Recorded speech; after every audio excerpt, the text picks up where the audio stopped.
Ba, ba, ba. Oh.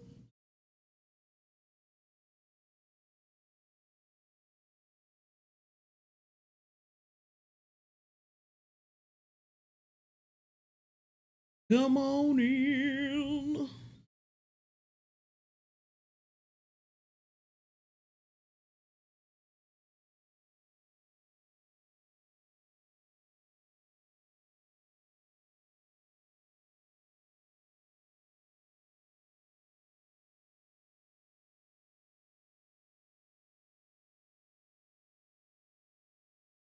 Hey, you guys coming? What's up, Joey Joester? Joey. Oh, the Bureau of Bureaucracy late. I was only 2 minutes late.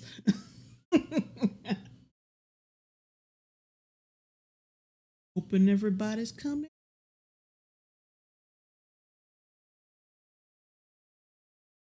Turn that shit.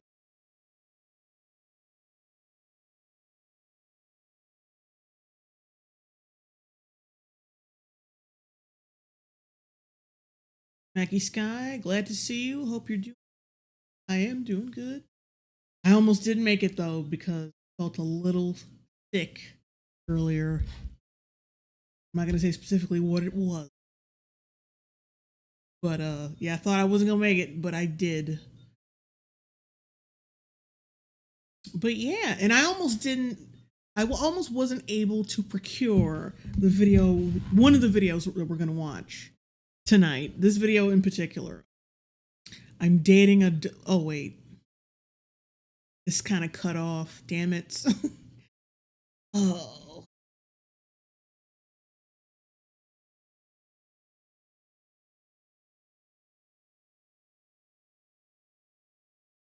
no, that's not gonna work. Okay, but yeah, I'm dating. It's cut off, but it says I'm dating a doll, and my trans girlfriend doesn't mind. Love don't judge. Now on YouTube, Truly privated the video because I don't know. They only do that when something goes down with the subject of their video. I remember when that polyamorous nerd family, when that shit went down, one of them abused the chick's daughter, and then suddenly that video was missing from the internet because they didn't want that heat, and then they rebranded themselves. They went from Barcroft to Truly, and then this video got privated just recently, and I'm wondering like why. That's weird. Oh, Bumcrack Jones, what's up? Rewatched Falcon and the Winter Soldier. It's very bad. Vidwin. I know I'm working on it. I'm really working on it. I swear. I swear. I'm just so like there's so many videos I want to do. I'm always like flooded with shit, and it's really hard to think in like scripts. But it's gonna get done. Trust me. I want to get this Crow video out the way, and then do the Exorcist Believer, and probably get right back on the Falcon and the Winter. And then I gotta get all that shit, all that acolyte, all those acolyte episodes, the rest of them out. Star 499 super chat. Good evening, Jay. What for kind of fresh hell do you have for us tonight? Oh, it's hella fresh. It's farm fresh. Oh Billy. Oh dear God, the Crow. Oh yes. Oh yes. Oh yeah. But yeah, good news. Like Truly, I didn't know they had two different channels. They have one channel on Daily Motion. At least I think that's officially them. I think. But they have one channel on YouTube and one on Daily Motion, and the video is still available on Daily Motion. And I was like, oh, thank God. And just as precaution, I downloaded the video from Daily Motion. We're good. But thankfully they kept it up, so now we can watch it tonight. Yeah, that's sus as hell. The fact that this video is missing from YouTube now. Something, either they found out they were frauds, which from what I've skimmed through, it looks like they might be fake as hell. They might just be trolling. But then again, it's like they're trolling, but why would you private the video? I guess they want it like what? I guess they don't want like any kind of controversy. around these. Well, I guess they want to appear like, oh, we're advocating for trans people. We're not trying to make a mockery of them, even though they do the same type of fucking Maury Povich bullshit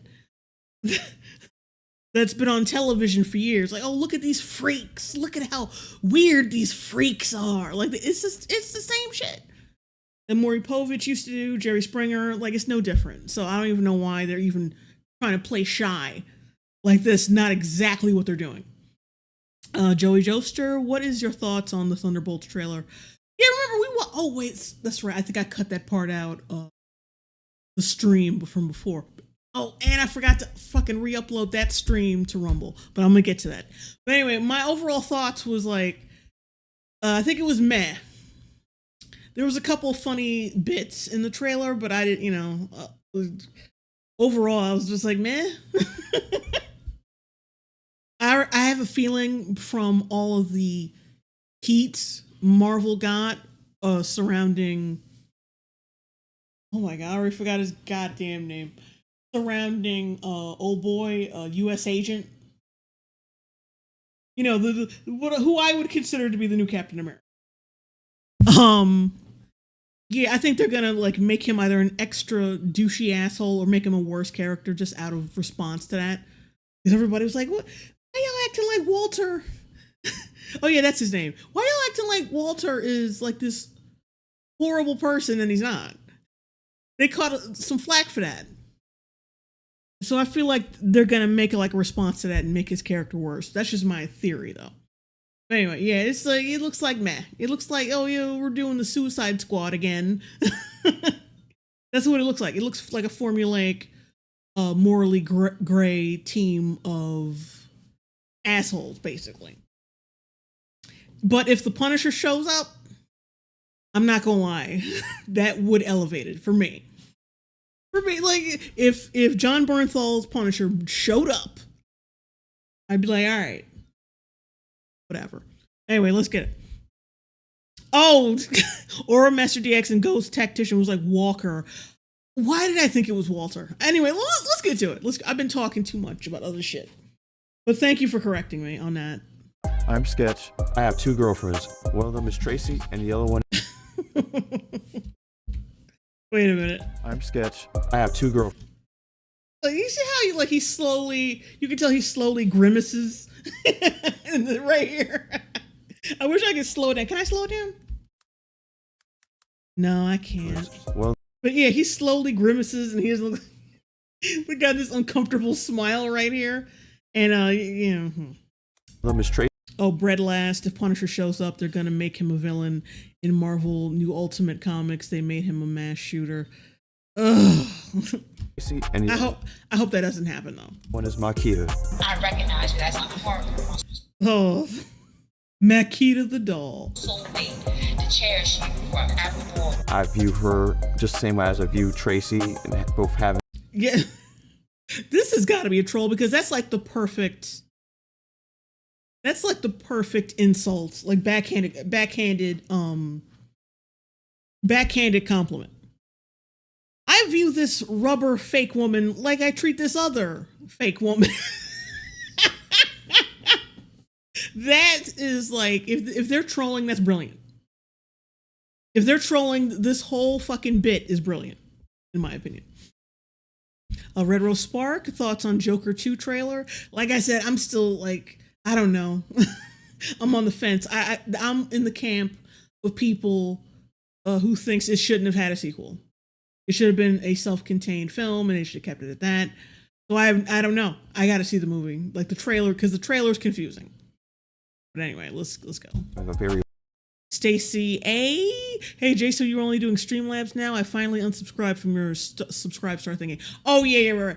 I want to tell people, like, if you're subscribed to me on Subscribestar, unsubscribe, because for some fucking reason, every subscriber on my Subscribestar has to be unsubscribed so I can delete the page. It's so fucking dumb. I bet you it's like usually behind the scenes of other crowdfunding sites, like they have people who will unsubscribe people and like refund their money or whatever. but you have to do it yourself manually because they don't know, because they're assholes who are not going to do it themselves. But they like subscribers. I've got issues with them. They keep changing. I know I should get back to the video, but I just want to get a gripe out of the way. They keep changing payment thresholds, and then it takes so long for those thresholds to clear. Like, it takes a long fucking time. And yeah, I'm done. I'm pretty much done with them. Like, they've got there's too many issues with them. So I'm just gonna get out of that. And I'm just gonna rely on the memberships on YouTube for now, and unless I see, that's the thing. I want to like deliver exclusive shit, but I've got so much on my plate anyway already, like delivering like videos in general. It's like I can't do the special features stuff or like extras and stuff, extra content while I'm struggling to get out other content, you know. So it's got to go. It's got to go. Stay safe. Airtight Streamlabs it is, baby. You're loving a caring relationship. Oh, thank you. And thank you, Stay safe. Oh, excuse me. Billy F 499 super chat. I was in the Joker doesn't need a sequel camp, but the trailers convinced me to at least check it out. Yeah, I mean, yeah, it is check out the trailer. Yeah, it does invoke. It does make you want to check it out. But I'm worried. I'm really worried about this. But the trailers convinced me to at least check it out. I work at a theater, so I can watch it for free. So you're like, I'm jealous of you. You know, you lucky. Ugh. Is either I have to wait for a bootleg, or I actually have to pay to go see it. Blitzen gifted 10 J Longwood memberships. Thank you, Blitzen. Cynical person his shirt. Yeah, oh yeah, I saw that. Why be racist? Why be racist? I think that says sexist, homophobic, and transphobic when you could just be quiet. Like I said, this has got to be a bit. There's no way this is real. There's no way this is real. I did have some reservations. Absolutely, there's some natural jealousy there right now because you feel like you're not giving him what he needs. You're not. What? Damn it. See, I think this is YouTube and I can just click whatever. Yeah, you're not, bitch. You know, am I not giving him what he needs? Which would be vagina? Female companionship? I don't know. I mean, it's hard to not be jealous of a doll. This has got to be a bit, because it's just so like, ooh. Like, see, this pairing is so fucking ridiculous and so stifling to me as a man. I need a fucking doll, because at least that doll has a vagina, or a vagina that doesn't have so many. A vagina that doesn't require a manual, and it doesn't need to be dilated every day. Like I said, if this is a bit, this is really funny. For the first time in public, I feel a little bit nervous. Oh, look at the back tat and the glasses, as if she fucking needs them. Today, I expect people to stay. And why is she in a wheelchair? Because she can't walk. Billy F 499 super chat. You say there's no way it's real, Jay, but considering the times we live in, yeah, I know. But this is a little too good. This is a little too perfect. Oh, god damn it. Oh, yeah, I hate Daily Motion sometimes. See what I'm saying? Oh. There, a little bit of shock, a little bit of disgust. A little bit. We met on a dating app because he lived on the East Coast. We'd been talking to each other for about 6 months or so, and when he flew out here, which is the funniest I mean, he's pretty convincing with that makeup brush. story, I thought he was just coming to visit, but when I went to pick him up, he had a full set of luggage, so he moved in right away, actually. This motherfucker was a bum who needed a place to stay. Jack Diamond, $2 super chat. Shit, what kind of crazy stuff did I walk in on? You act like you don't know what this channel is at this point. God damn it. See? Can't stand Daily Motion. I really can't. I know it was pretty abrupt, but I knew that our love was very strong and very, very passionate. This has gotta be some bullshit. My parents, there was took him back and a little. Oh, that. Oh. This is acting. For real. This is some fucking acting right there. I know it was pretty abrupt, but I knew that our love was very strong and very, very passionate. My parents, there was took him back and a little bit shocked. Yeah. See, if he was a better actor. If he was a better actor, like, yeah, this is not real. This is a bit. This is bullshit. This ain't real. God damn it. Relationship, my friends, they was pretty supportive of me. Ebony Williams tooken. Go through the transition of, you know, having a very. Listen to me carefully, darling. You're about to be tooken. I say alternative lifestyle. I mean, in public, we get it all the time. First of all, I'm white, he's black. Second, see, they fucking playing. They in our faces playing. This is a fucking troll. Oh, we have differences. Like, I'm white, he's black. Like, yeah, that's the huge difference between you two. That's what it is. That's what it is. Oh, get the fuck out. Yeah, this is a bit. This isn't real. Me go through the transition of, you know, having a very, I say, alternative lifestyle. I mean, in public, we get it all the time. First of all, I'm white, he's black. He's like, yep. That's what people notice first. Not that I look like fucking Mrs. Doubtfire. Yep. Second of all, I'm trans. I'm also taller than him, so we get looks all the time. You got trolls out there that tries to like fit the. Hang on. What's that video? He's black. Second of all, I'm trans. I'm also taller than him, so we get looks all the Hey, that's my laptop. My old laptop. time. I think it is. Out there that. What video is that? Q&A, Sketchapese.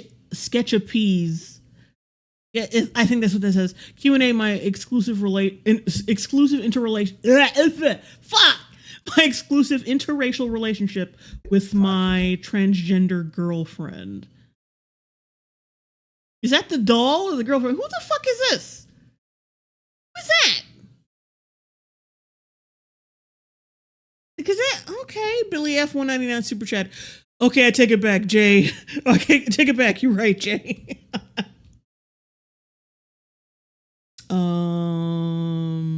Jim can swim. Don't disrespect Mrs. Doubtfire like that. I'll try not to next time.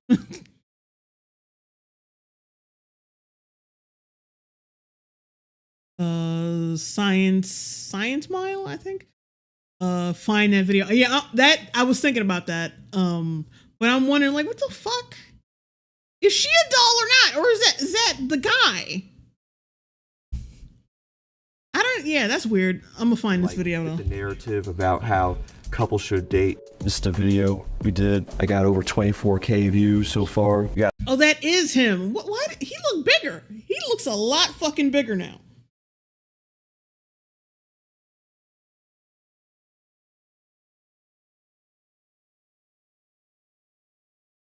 Sketchapese.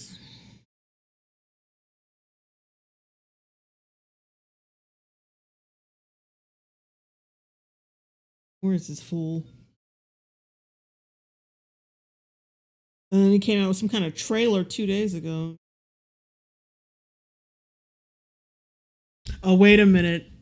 There's a video. Hang on. It says, Sketchapese, me and my girlfriend staged partially the viral interview video on LDJ show. Whatever the fuck that is. Oh, Love Don't Judge show. Okay, so he's admitting that they staged it a little. Okay, so we're gonna watch that right after this. We're watching that shit right, and plus I want to convert over to YouTube anyway because this player is pissing me off. But yeah, we're gonna check that out. We're gonna check out this channel. So I guess because they admitted that they staged it. that's when Truly privated the video. But I'm like, this is just like, most of your fucking channel is like, yeah, like dangling these people in front of other people. Like, oh, look how they're freaks. They're such freaks, aren't they? Those freaky freaks. Like, that's the whole thing. And on top of that, half of these motherfuckers are looking for traction to their Instagram or their OnlyFans anyway. So what's the problem? They want to act all ashamed of this. Oh, we got took. You didn't get fucking took. There ain't no way y'all didn't know what it was. Just like y'all like the engagement. So what's the problem? Has quite a few comments here. It's obvious that they are not a couple. Luminous brilliance, Jay. This is some nasty stuff. Oh wait, it's obvious that they're not a couple. Look, oh. I don't know. That's what it said. Oh. The narrative about how couples should date. This is the video we did. I got over 24K views so far. Yeah, you see how much of a struggle it was for them to kiss? Yeah. Oof. Quite a few comments here. It's obvious that they are not a couple. Look how they are distant from each other. And that's a straight up dude, not even a transgender woman. They say I'm gay because I can't be straight if I'm with a transgender woman. So just say that I'm just straight out gay. I have nothing against that dude. See, the other guy, the white guy's not a good actor. Woman. They say I'm gay. I mean, he could be like if he was in a straight up comedy, but like he can't troll because he's always got that look on his face like he's about to start laughing. Because I can't be straight. All right, look. Transgender woman. So just say that I'm just. Look, it looks like he's about to start laughing. He's not good at this. Plus, his acting isn't that good. And I'm like, and if Truly should have suspected something was off immediately. Like, first off, like, yeah, these two, like, the pairing kind of makes sense if you think about it, if you really got to stretch your imagination. But, like, yeah, because they're just deviants and shit everywhere. But it's like, I think I know why. I think I know why Truly privated this. Because, I mean, it's still up on their Daily Motion, but who knows about Daily Motion? Daily Motion is like Facebook at this point. Billy F, $4.99 super chat. I'm glad I started watching Spy and Family today. It's nice and wholesome to wash away this quite literal shit. But anyway, like, it's almost like they're exploiting Truly's Truly's exploitive, nasty, like just when they exploit degeneracy for their own gain. It's like, because there's no way in hell you look at this scenario and you're like, yeah, this is a story about love. It's about love. This is a totally wholesome story about a fucking middle-aged white man with a little skinny skinny black dude in his 40s. No. The skinny black dude in his like late 30s, late 20s, mid 30s, who also has a relationship with a fucking sex doll and think, oh yeah, that's legit. That's legit. It's like I don't know if this was on purpose, but they're exposing how fucking exploitive Truly actually is. Kruger Forever, $4.99 super chat. How you doing, Jay? Did I miss when Childish Gambino met Edna Turnblad? Oh my god. Ryan Bannon, $2 super chat. I just got here. What the fuck are we watching? Seriously. Science Smile. This is counter exploitation. I can dig it. True. Steve GT26. Is this Rachel Levine? Christ. Straight out gay. I have nothing against gays at all. Now, I'm open to everything, though. I identify as myself as a straight male. But the good comments, I got congrats to you, look great. I got hi, so inspirational, living as a trans woman. Your words are just inspiring. I would say putting that video online made us stronger. We put that out for a specific group, men dating transgender women, to bring positiveness to transgender people because it's hard to be trans in this world, so hopefully it helps some of them out there. The negative comments don't affect me at all. I pay no mind about it. You know, I just brush it off. You know, ignorance is ignorance. You fight it with love. This is Makita. She's same age as me. She's 32 years old. Makita came into my life January 2024. It was love at first sight. I got in touch with another online chatter that pretty much developed a relationship with a doll of his. You know, I've always dreamt of having. Yeah, I've met this other freak who's who is also sexually obsessed with plastic. You know, my own as well. Sketch approached me with a picture, and he wanted to know if he could bring Makita into our life. She's a doll, and you know, I'm a living person, and I view her just the same way as I view Tracy, and both having a very loving and caring relationship. At first, You think, you know, what's his name? Ralph Cramden over here. Ralph crammed it in. You think he fucks the doll just so he can have like a taste of femininity? Like, you know, he wants to get closer to what it's like to be a woman, and that's why he fucks the doll. Ralph crammed it in.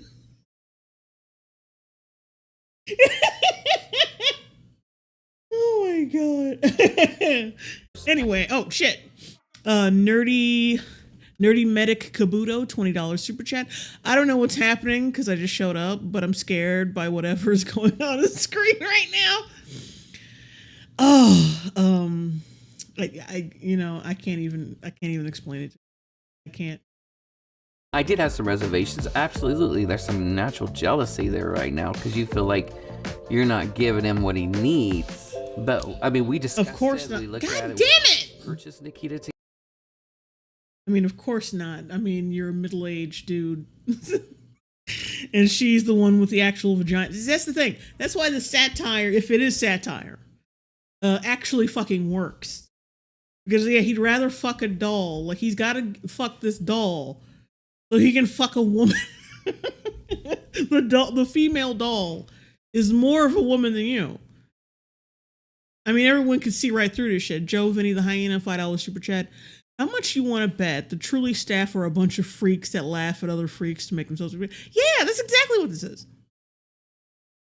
And it's exploitation to get that sweet engagement. Together, and once she was here, it all changed. I did not help design her. Obviously, he's a male, and I would have designed a different doll. So I let him design what he would like. I mean, she's a little more voluptuous than I am. Voluptuous. But, you know, I understand that. Plus, she's younger than me, so it's okay.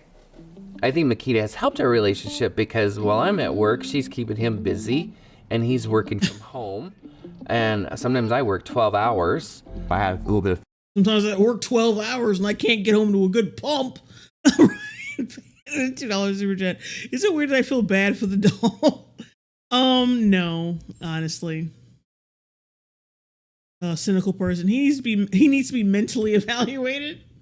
Like I said, I think it's a huge fucking troll.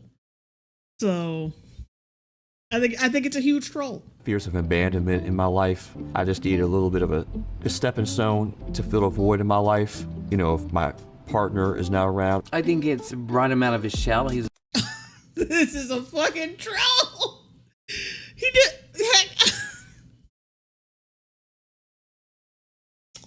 This has got to be. This is not unironic. more outgoing. He's actually more talkative, and Makita keeps him company. It's not like when I'm not home, then he's just making love with Makita 24/7 or something like that. Bullshit. Bullshit. Mikey Gusler, keep doing what you're doing, baby girl. Thank you. I just noticed the shirt he has on has a bunch of like cut out pictures of Mrs. Doubtfire, like his wife on it or his girlfriend on it. Huh. He treats Makita with respect. Yeah, I gotta put this modulator inside her back of her head in order for her to talk. Kind of give it a little What? authentic type of human expression. Hey, my king. Is there anything you would love me to do for you today? Can I be your utmost service to you, my king? Like I said, I highly suspect that this is a troll, but that's still fucking so cringe. Ugh. For my greatest joy in my life. I love you so much.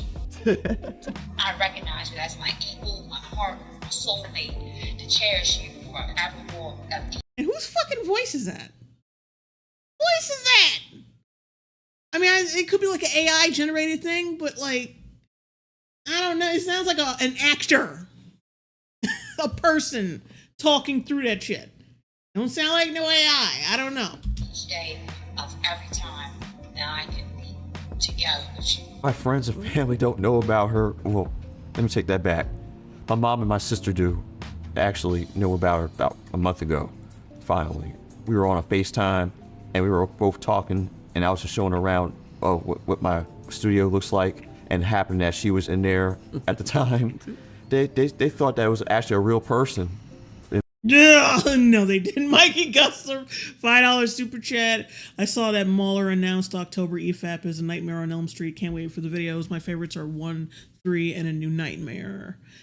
Yeah, I can't wait as well. I would give you my opinion on the ones I like the most, but I'll let y'all figure it out once the videos slowly get released. In my room.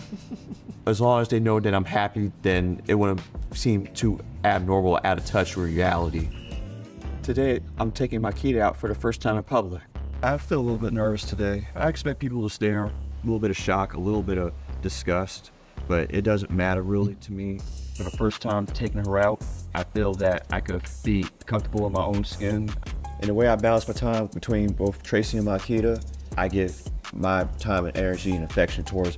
Because yeah, how is truly not truly alarmed by this shit? I know they've had creepers on the show before. Like, it was that dude who abused the daughter in that poly relationship. But it's not like you know instinctively, really know that that's gonna happen. Like, we all made our jokes when my video came out and when other YouTubers were talking shit about that video, but we don't know specifically that he was gonna beat a kid half to death. Mikey Gusler, $2 super chat. Did you see Beetlejuice 2 yet? I liked it. No, I haven't seen it yet. I've been approaching that with trepidation. I saw that Megalopolis or whatever the fuck is out, and I really want to watch that. In fact, I think when I'm done with this stream, I'm gonna go rush to watch that, because everything I've heard about this movie has been against my will, and it's been fucking ridiculous. Bonesaw is ready. $2 super chat. Why'd we get rid of shame again? Like I said, if you just keep in mind that this is probably satire, you'll be all right. You'll be all right. It'll save you from the damage. Makita, when I'm working from home most of the time, since I'm here most of the time. When Tracy's not home, I usually wait for her when she gets home, and I focus my energy and time with her. When I'm off work, mostly I just watch TV sometimes throughout the day. But when I'm on the laptop working, she usually watch me while I'm doing that. We make love generally, when we can, and we mostly kind of share a very, very raw, passionate bond between us. He wanted to laugh right then. You see the look on his face? While I'm doing that. We make love generally, when we can, and we mostly kind of share a very, very raw, passionate bond between us. Yeah, he wanted to fucking laugh right there. These people are trolling, I'm telling you. Dorcarella, $5 super chat. They act like the partner is a failed latchkey kid who now has a nanny cam in the form of a sex doll. But yet, like a couple seconds ago, he looked like he wanted to laugh. I'm telling you, this is all a troll. I'm telling you.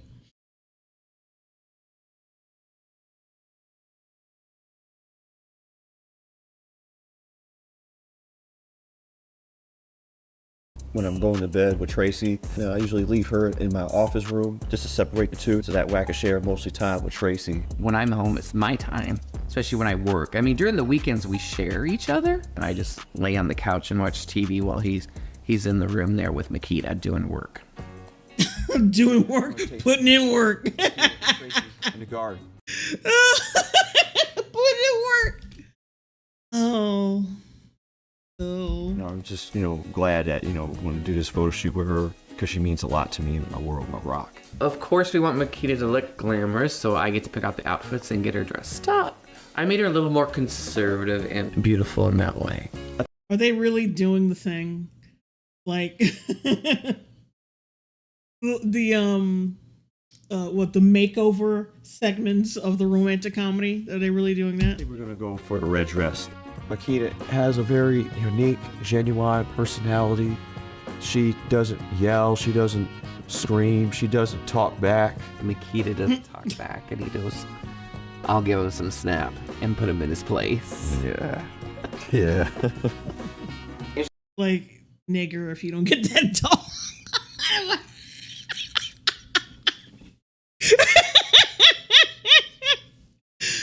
Oh God! Just imagine this hulking white man in a dress just calling him racial slurs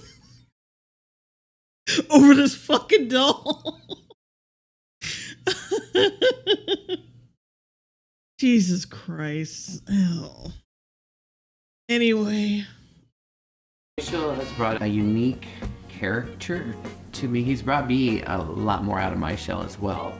Tracy has this profound uniqueness about her from her beautiful, gorgeous spirit and from her generosity of Generosity. Also, that this is so inauthentic. Get the fuck out of here. Because this type of pairing in real life would be creepy as hell. It'd be gross. You would be grossed out by these two people. He's fucking a doll. He's wearing dresses. Like, this would be a gross pairing. You cannot make this look wholesome. Let's just be honest. Conditional love towards me. And, it doesn't matter what background or creed or race you are. As long as you love to love and love hard, that's all what it matters. He almost laughed right there, too. I would like to say to the people that judge this relationship, don't be blind by what you see on the outside. Look at what's deep within the inside of someone's soul and soul that truly is working out whatever they're working out daily, day by day. Look at your own grass and moat before you judge us.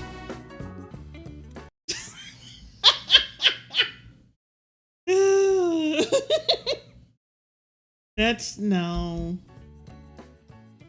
He almost laughed again. How did truly look at this and put it out, and then private it? Oh, now we realize that is the scripted, the scripted bullshit. Jack Diamond, $5 super chat. I think that bovine is jealous that the doll doesn't have a forehead that you can land a plane on. Also, this is definitely so fake. Oh yeah. He almost fucking laughed as he was kissing her. Well, sorry, kissing him. Let's rewind that, shall we? Whatever they're working out daily, day by day. Look at your own grass and moat before you judge us. Like, he almost laughs. He squeezed his eyes shut. His whole face tensed up like he was about to start laughing. Get the fuck out. Yeah, this is a bit. Billy F. 199 super chat. Shit, Jay is fake and I'm still creeped out. Yeah, but imagine if this shit was real. That would be oof. That would oof.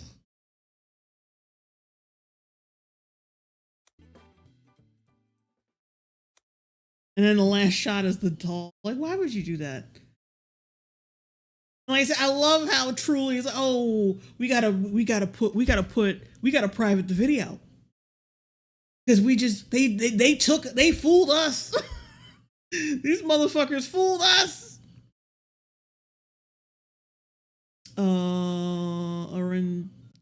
Tattersu Yamu. Oh my god. Excuse me. $5 super chat.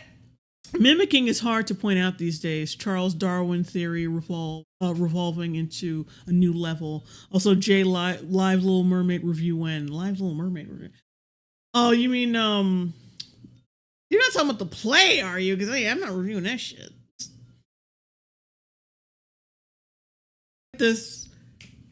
We got to inspect this channel. This is some bullshit. Oh boy.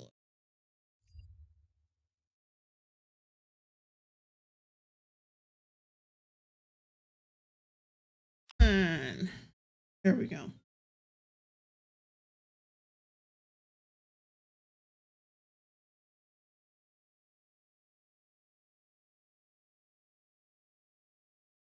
Uh-oh, it's doing the thing.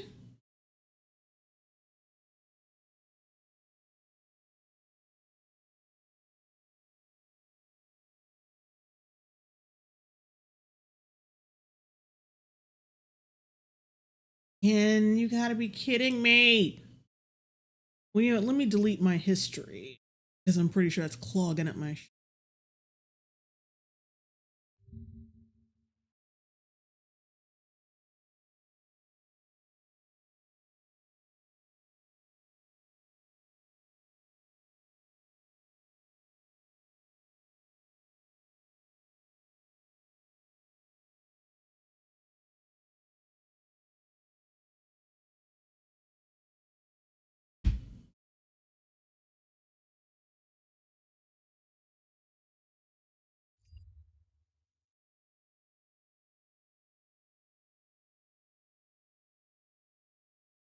Yeah, it's doing that bullshit. Oh.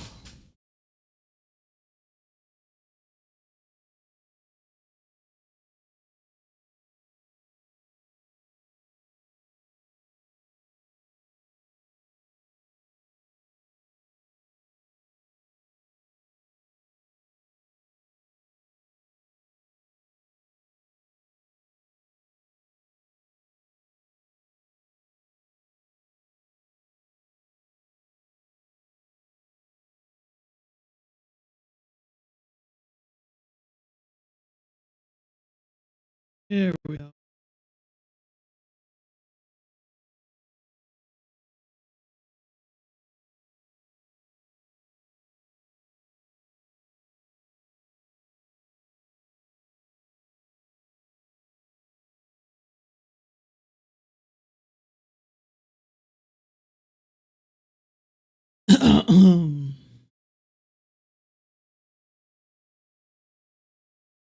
Fuck. What? It's going to the channel and it fucked me. What the hell?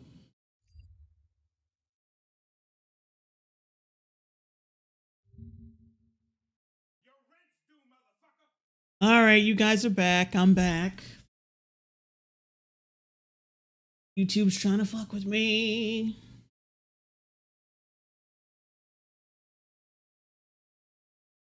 Check out my official music website. He makes music. American artist and songwriter. Yeah, see, this was a gimmick to get people to look at his music.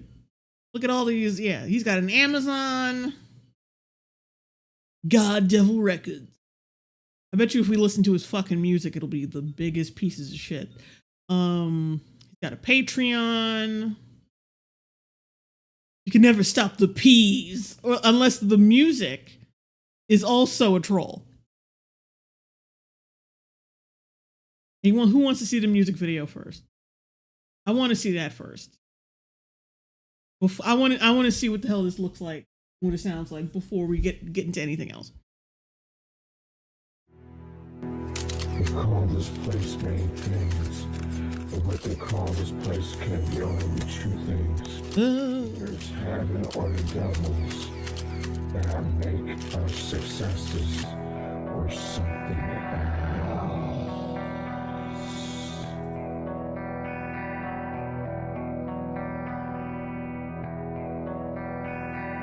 The lights are shining up and down upon me. Please, God, oh please. Forgive me. But fuck, shit, man. These motherfuckers don't need to get no fucking grip. I want to get the success and fame, but I still going to have to ride out with the pain. Hey, what the fuck is this? Let's fast forward.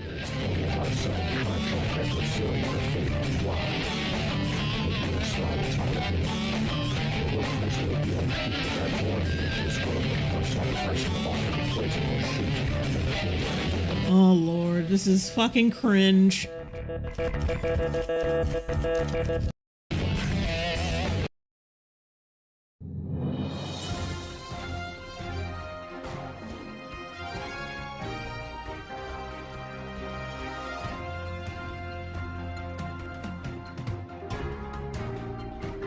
Oh crap. Hang on a second, guys.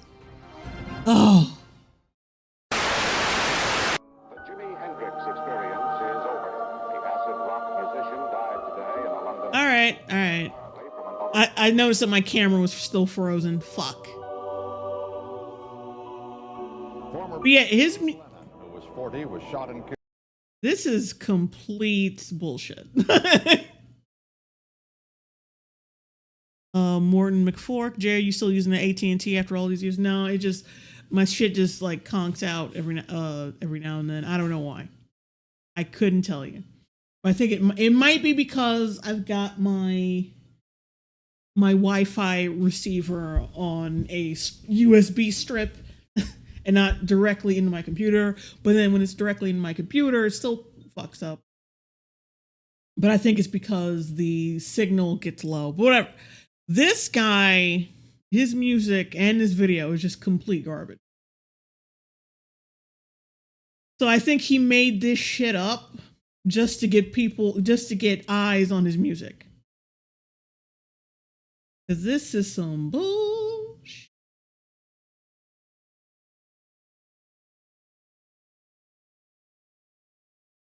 Okay, so yeah, let's look at this video. The one where he says, "Oh yeah, we staged it a little bit." I want these comments to. Oh, there are no comments. Damn. Peace. Coming to another live video. Hopefully everybody watch this video. Please like, share, subscribe to this video. Share the subscribe button. Oh boy. I don't even know where to begin. I know everybody saw that video on that Love Don't Judge channel. I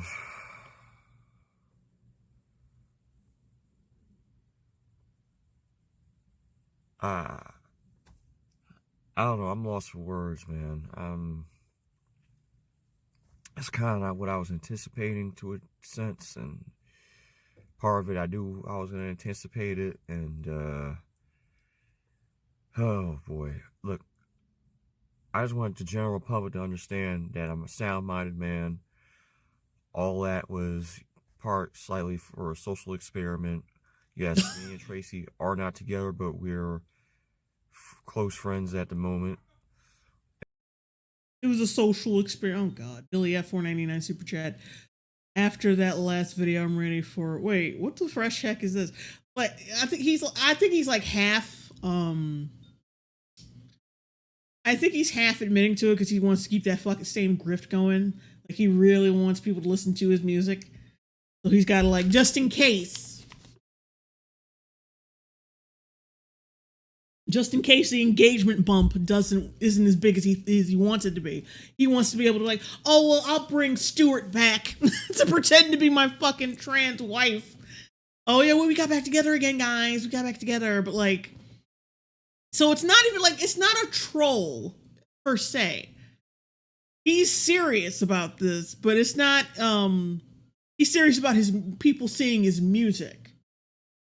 And he's faking this shit. I mean, yeah, he plays it up a little bit, but he's mostly faking this so people will watch his music, people listen to his music.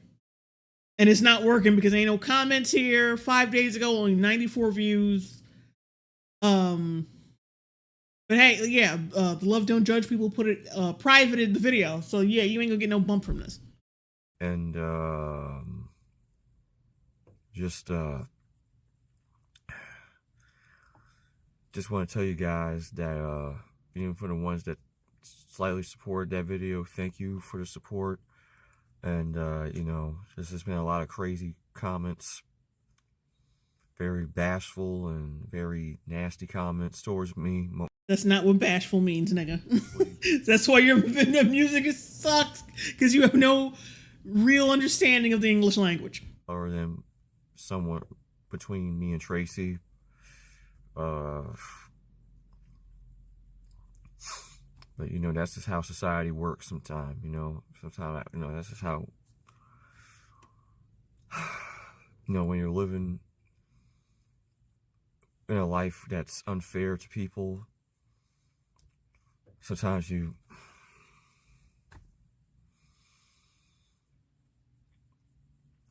gotta take a step back, and sometimes you have to see things for what they truly are.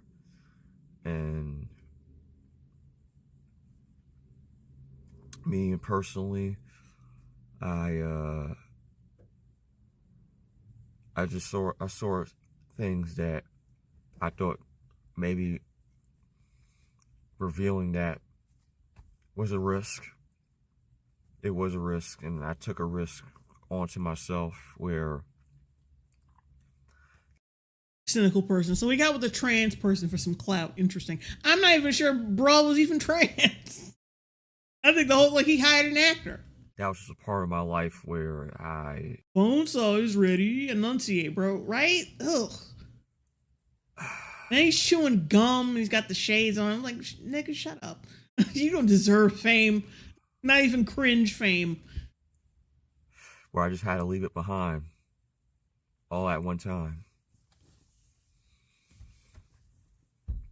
Now the whole thing with me and the doll marrying each other, that's not really true.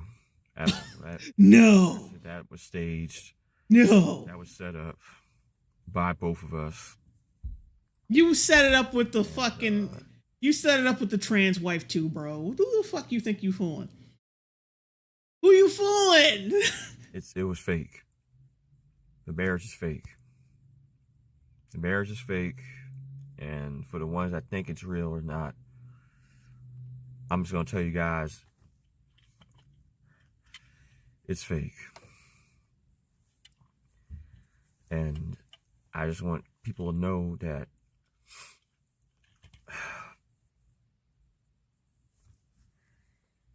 oh, God. Oh, hey, you, this dude is such a lame, right? Ugh. Christine KT. What kind of attention does bro think this brings? He thinks he's going to be like the next cringe topic. Like Dylan Mulvaney or something, or whoever the fuck truly platforms. And it ain't like, no, it ain't even going to work, nigga. Especially since they privated the video. It's over. Your cloud, no more cloud for you. Billy F, 199 super chat. Today, Junior.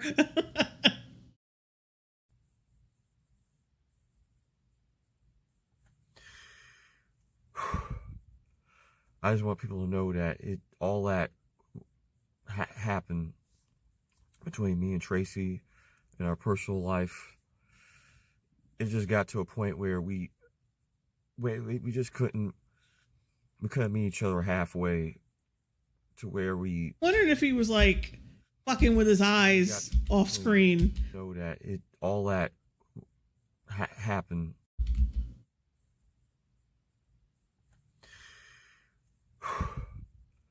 I just want people to know that all that happened between me and Tracy in our personal life.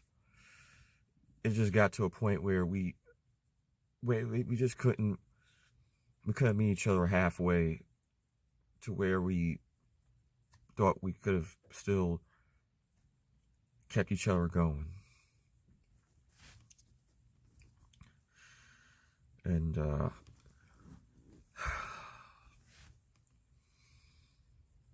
it's just something that I have to take into account for,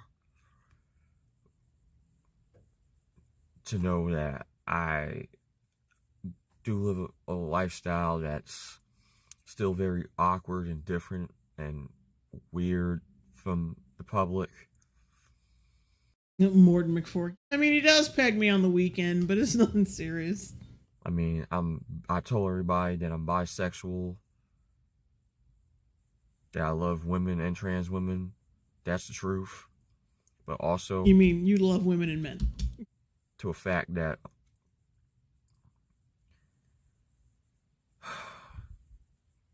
I'm the most hardworking guy you could ever meet. I'm not a hobosexual. I'm not a hobosexual. What, like, oh. Like, he's trying to be funny. He's trying. See, without the help of like some really cringe editing, like from Truly, like that, because Truly took it seriously, took their grift seriously, which is what that was why it was so funny. But now he's trying to do it on his own. He's trying to do like the impassioned, I'm crying in my car bullshit, and it's not even believable. You need a team for this to work, bro. You need to really understand the internet and how cringe works. Ryan Bannon, $2 super chat, Pan, right? The blonde doll with the black eye. Like, you really wanted to do this right. You'd like, yeah, there'd be a lot of like the crying would be worse. You gotta put it over the top just like a little bit. He's being too reserved and it sucks. I never was a homosexual to begin with. I mean, how do you possibly think I got here to Phoenix, Arizona? I mean, she didn't give me no ticket. I bought the ticket. I got on that plane. I bought those bags with me. I came. Now, if you guys want to know how couples move in, well, that's exactly how couples move in, like any other regular couple out there. We met each other online for a good couple of months. About almost 6 months, 5 months or so in, and I took the initiative I had a long distance relationship with her, and I took the initiative and I came and I showed up with the bags. Thought we were gonna have longevity. We've been together for almost 3 years together. So if you guys want to call me a homosexual, I pay my own. I pay for this car I'm sitting in right now. Which doesn't really mean anything. Who the fuck moves in with somebody after like only 6 months? Like, I just took the initiative and wanted to move in without this person knowing. Now you broke. But like I said before, it's not real. Like, it's all scripted. Like I said, he wants to play it halfway so he can invoke the cringe again. But yeah, let's move on from this fucking video. Like I said, this nigga is not funny.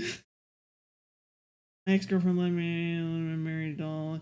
He made a two-parter for this. 2 parts, and then like one is like the second part is only 2 minutes. And the first part is 40. What the fuck?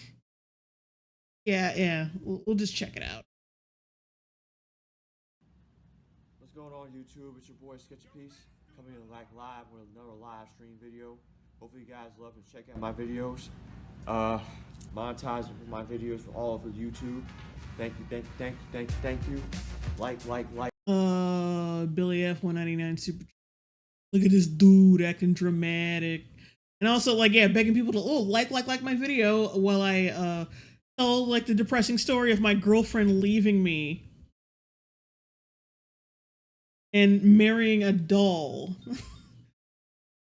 And I love how it's hashtag soft guy era, hashtag MGTOW. Get the fuck out of here.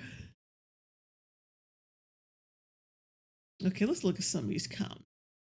Oh my god, y'all broke up. I saw you on Love Don't Judge. When was that filmed? Was that a long time ago? We broke up 6 months ago. We did the film a month ago as a social experiment. Wait, what? Wait a minute. How long ago was this film? We broke up 6 months ago, and we did the film a month ago as a social experiment, but we still have some love for each other, deeply close as friends now. She said that she was too old. She said that she was too old. Me. Oh my god. I guess he meant for me, because she wanted me to live my life to the fullest and be happy and successful at 32 years old and being a business entrepreneur of 5 own businesses online. And I'm not a homosexual. He says it again. I'm living comfortable at this moment in my life.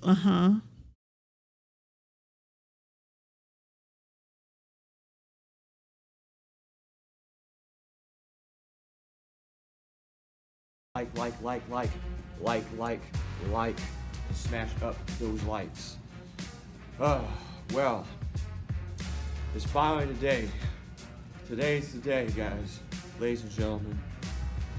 that I will be talking about and probably grinding up a certain individual in my life that has been causing nothing but trouble and just pure ugliness in my life. I know you guys supported me with the video. I've been having almost 30K views, and I want to appreciate you guys so much. Oh, okay. Like his speech patterns and shit. Maybe he's not faking this. Oh yeah, I'm living my life and shit. I'm living good. And look at this door that's off its fucking hinges, hanging off. Billy F 199 super chat. I came. Yeah, I bet he did. Dilsey. Did he say hobosexual? Yes, he did. Yes, he did. Oh, excuse me. I'm double clutching my throat there. Let me repeat that one more time. Juan Wick, $2 super chat. There's consequences for your hobosexual grifts. I want to thank y'all for supporting my channel and supporting that video. Thank you so very much. Without you guys, ain't nothing possible. Though with Skepticism rolling forward, what he does and what he do in and out periodically of his days, uploading sometimes throughout the month. Oh, Morton McFork. Why am I getting ads in the middle of a damn live stream? That's YouTube's new thing. On YouTube, each and every time. But specifically with this video, it's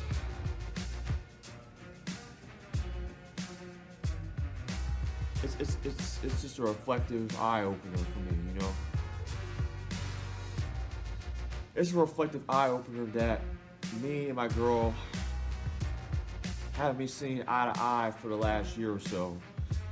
And these last couple of months, back in May, she pulled the plug on me. Told me that I'm too young for her. She too old for me. That she wanted my whole life ahead of me. I got my whole life ahead of me in the course of what's going on right now, circumstantial with the world and everything. I told her like this, man. This is soft guy era time.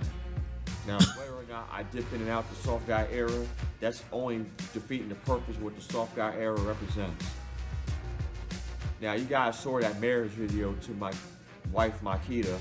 Yes, she is my wife. Yes, I still wearing the ring right here, as you guys can see it. I don't know if you guys can see it up close. The engravings too. Hang on. Let me turn that ring swing right around. I don't know if wait. I got it inside out. Hold up. How the fuck do you have a ring inside out? Yeah, this has got to be a bit. Either a really bad bit, or this dude is like local. Who knows? Like the fact that Truly would private that video is a little weird. My ring is inside out. Like, what the fuck? It's not a thing. Yeah, you know, we're gonna move on because, like I said, his bit is just like, without Truly, his bit is nothing. If Truly had left that video up, he would have had some. He would have gotten some attention. But they didn't. They privated it, unfortunately. But it's still on Daily Motion. Autistic screeching, dude begging for likes like a dog begging for table scraps. Yeah. We're just gonna move on from this. It seems all very forced to me. I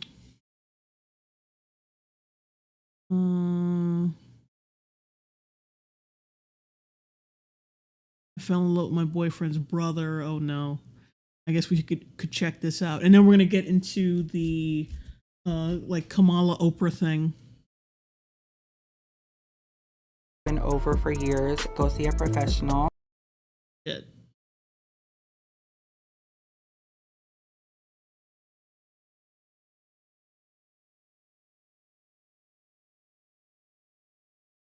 I'm Harmony. I'm Harmony. No. No, you're not. No. All right. By the way, this video is I fell in love with my boyfriend's brother. Love, don't judge. I mean, like, truly, like, they're gonna keep getting scammed like this because the internet is a very desperate place with desperate people, and plus Truly is also desperate themselves because, like I said, they exploit these people for a reason. But it's like, yeah, they're gonna keep getting scammed like that. Oh, if they just stop this bullshit. I fell in love with my boyfriend's brother, and then he went to prison. That picture is photoshopped as fuck. With my boyfriend's. Look at that picture! And look at her! Oh, sorry, him, because I think he's trans. But, like, look at that fucking picture. And look at him. Does that look like the same goddamn person? That you photoshopped that shit and then you blew it up. Ryan Bannon, $5 super chat. His manager suggested he make these videos. FYI, his manager is also his pet iguana.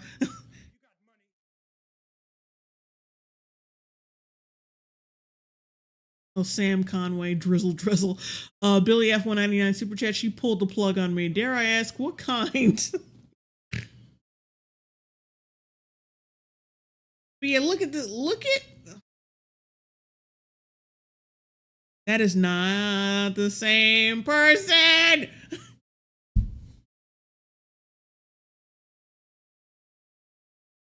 Hey, you know, Jay, that dude is actually that delusional. I don't know. Like I said, I just don't know. I don't know if that was a gimmick or what. I think it was. I think it was. Or that motherfucker is crazy and has some priors or some kind of like criminal record of him being creepy and shit. And then Truly was like, no, we're not doing this again. And they just immediately privated the video before any of those details got out. It's either like it's fake or he's like a real psycho. But also, like I said before, let's get back on this new video. Come on, bro.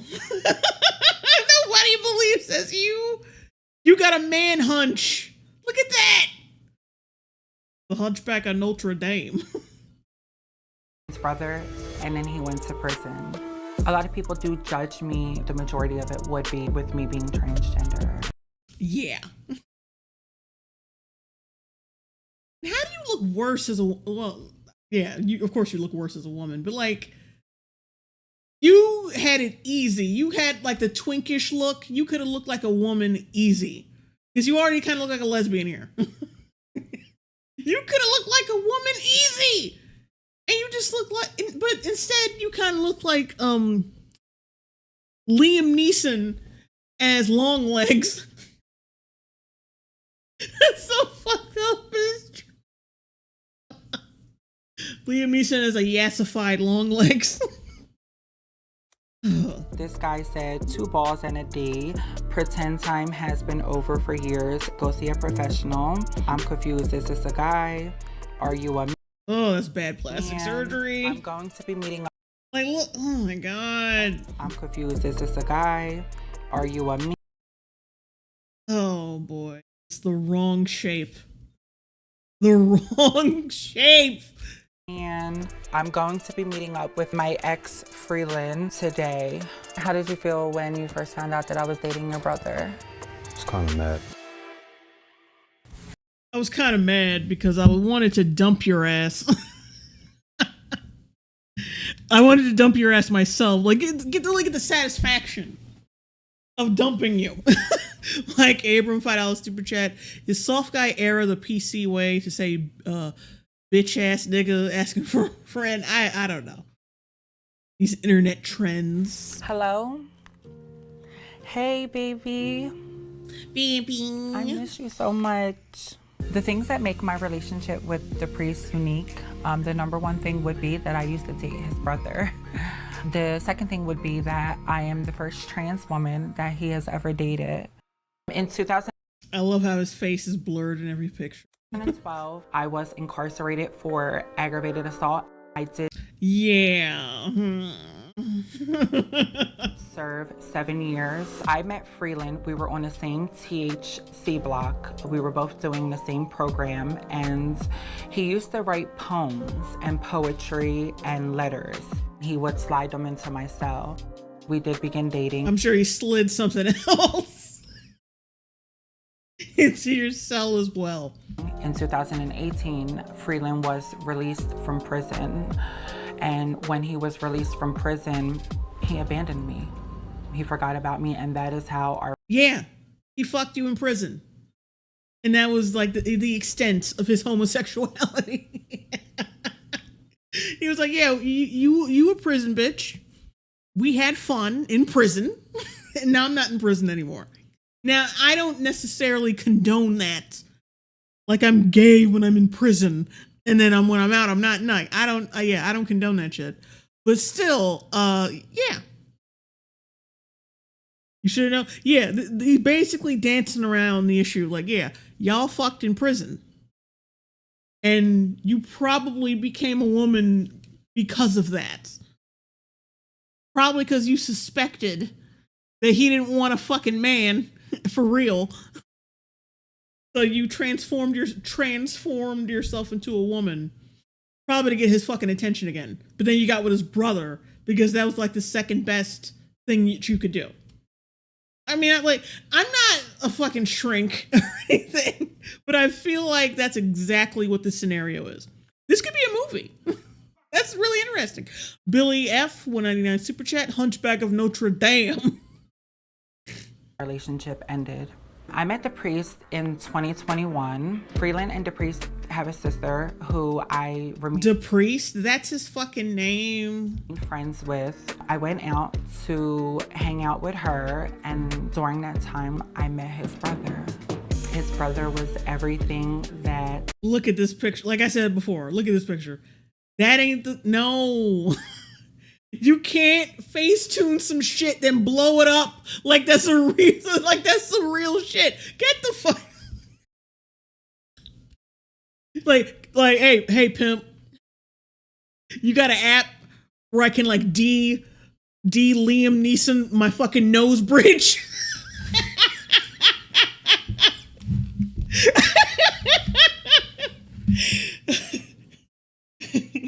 I want to look less like I'm about to save my daughter from a sex trafficking ring. I don't know who you are. I can tell you I don't have a vagina, but what I do have is a very successful pussy. Get the fuck out of here. Oh, God. Stop it. But yeah, like, come on, bro. You gotta be out of your fucking mind. He wasn't. The priest and I broke up in 2022 because I think he was struggling with being with a trans woman. I Yes. 100%. think it was difficult for him Oh, this motherfucker walk. Like, oh, this motherfucker gotta be at least in his almost 50. struggling with being with a trans woman. I think it was difficult for him processing all of the judgment. And I'm sure he doesn't want to be filmed. Like, at all. Oh, why did you wear a sheer dress? Oh my God, why? That dress is sheer as fuck. To the point where you can see his crooked ass titties.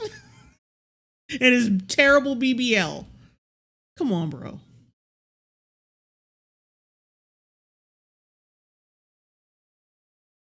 Oh.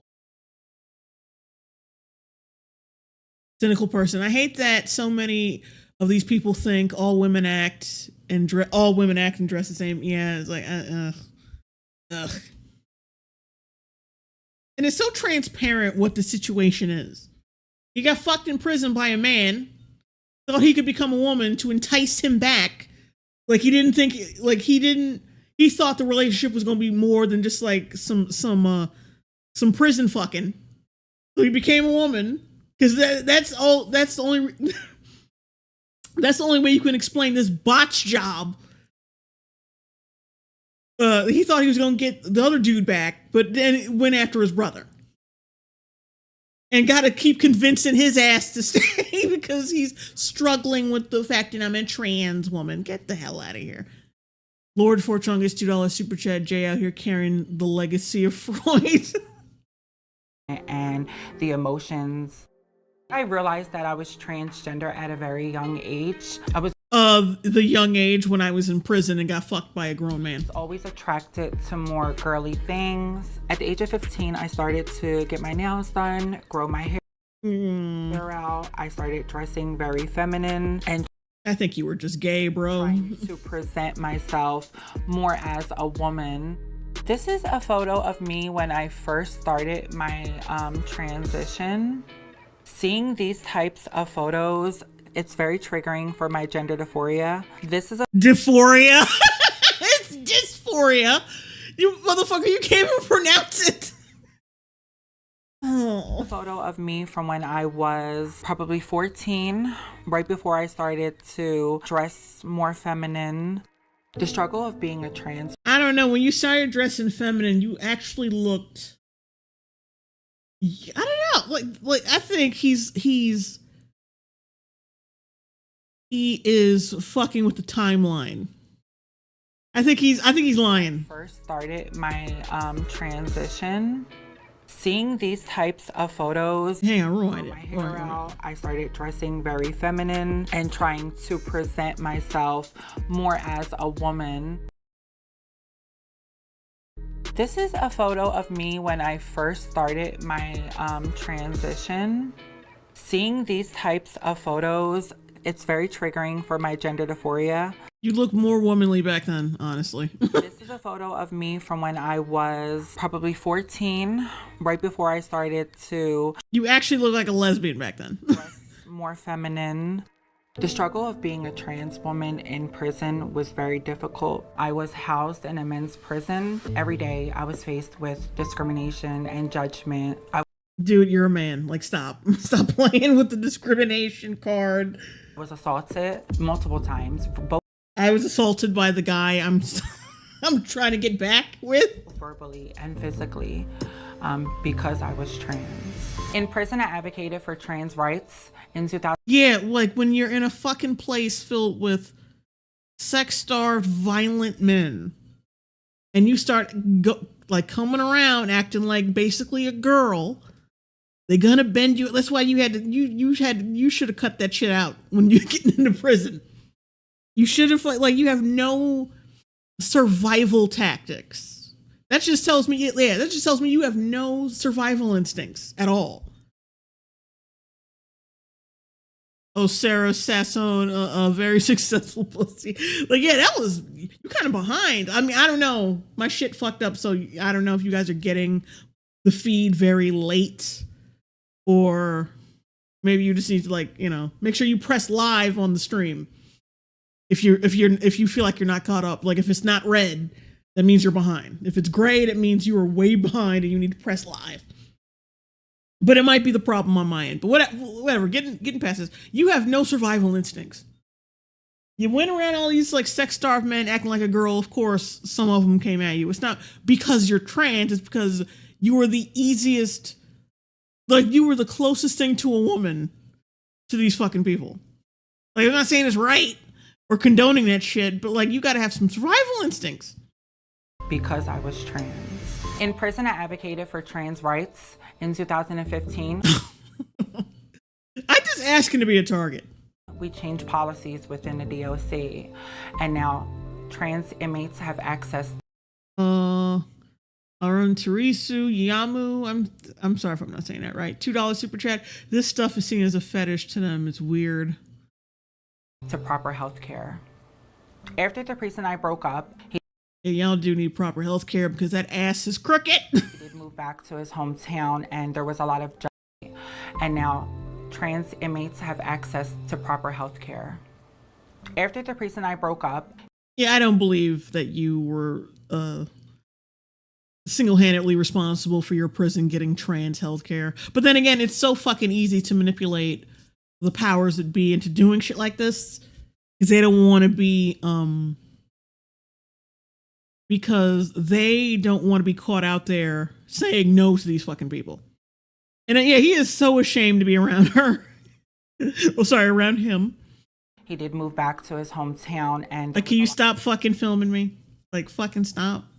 Stop it. a lot of judgment that he faced because of his relationship with me. After about 6 weeks of returning to his hometown, he did end up getting arrested. I did reach out to him while he was incarcerated to see how he was doing, because I do care about him and I love him very much. He explains to me that it was difficult for him processing the feelings because of all the judgment that he faced from his family. Oh, okay. Billy F. 499 super chat. What is up with these people and an inability to speak basic English? Like, seriously. And friends for dating me, and he professed his love to me. Today I'm going to do a Q&A. Hello, come in, join the live. The reason I share my relationship with the priest and my ex Freeland the way I do online. And she still, like, does shit with her. Yeah, he's trying to get back with him. It's so fucking transparent. He probably fucking him now. Let's be real. He fucked him in prison. He probably fucking him now. Because like I said, I think this whole transition shit was just to get him back. Because he was like, yeah, I'm only fucking you in prison. That's the only time I find that acceptable. when we out and about, I don't fuck with no men. Fuck out my face. And upon hearing that, he was like, I need to transition to get this motherfucker. Because he's still doing videos. Like, he looks unenthused. He looks like he doesn't want to be there. But, so they could still be fucking. Honestly. Because he wants him. He don't want the jailbird. That was just to either make him jealous, or like he wanted him because the brother reminded him of like the main prison squeeze. That's what that was. I have a feel like, I'm just saying, it feels like that's what it is. It's because Lord Forchungus, $2 super chat. The dude's in prison. We're mean. Ain't no way, bruh. I face a lot of judgment because of it, and I like to take the power back. A lot of people do judge me for dating my ex-boyfriend's brother, but I love him. Yeah, and the fact that you still want him, like you do. Why are you still hanging out with him? He has a daughter, right? How does the kids feel about you? When the priest and I first started dating, I did understand that he had 2 children from a previous relationship, and I accepted them and I love them 100%. His daughter drew this for me. It says my name at the bottom. It's Baphomet.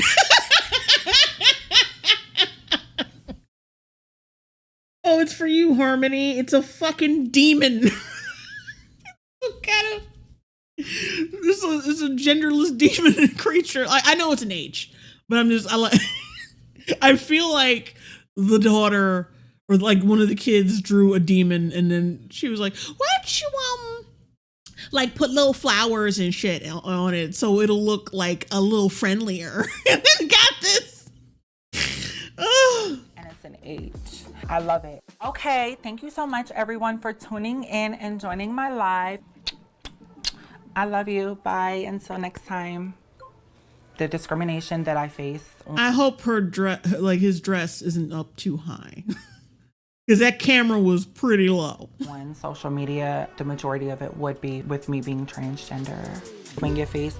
You still sit like a dude, motherfucker. And social Look at that. The majority of it would be with me being. You still sit like a dude. That's a dude position when they sit. Get the fuck out of here.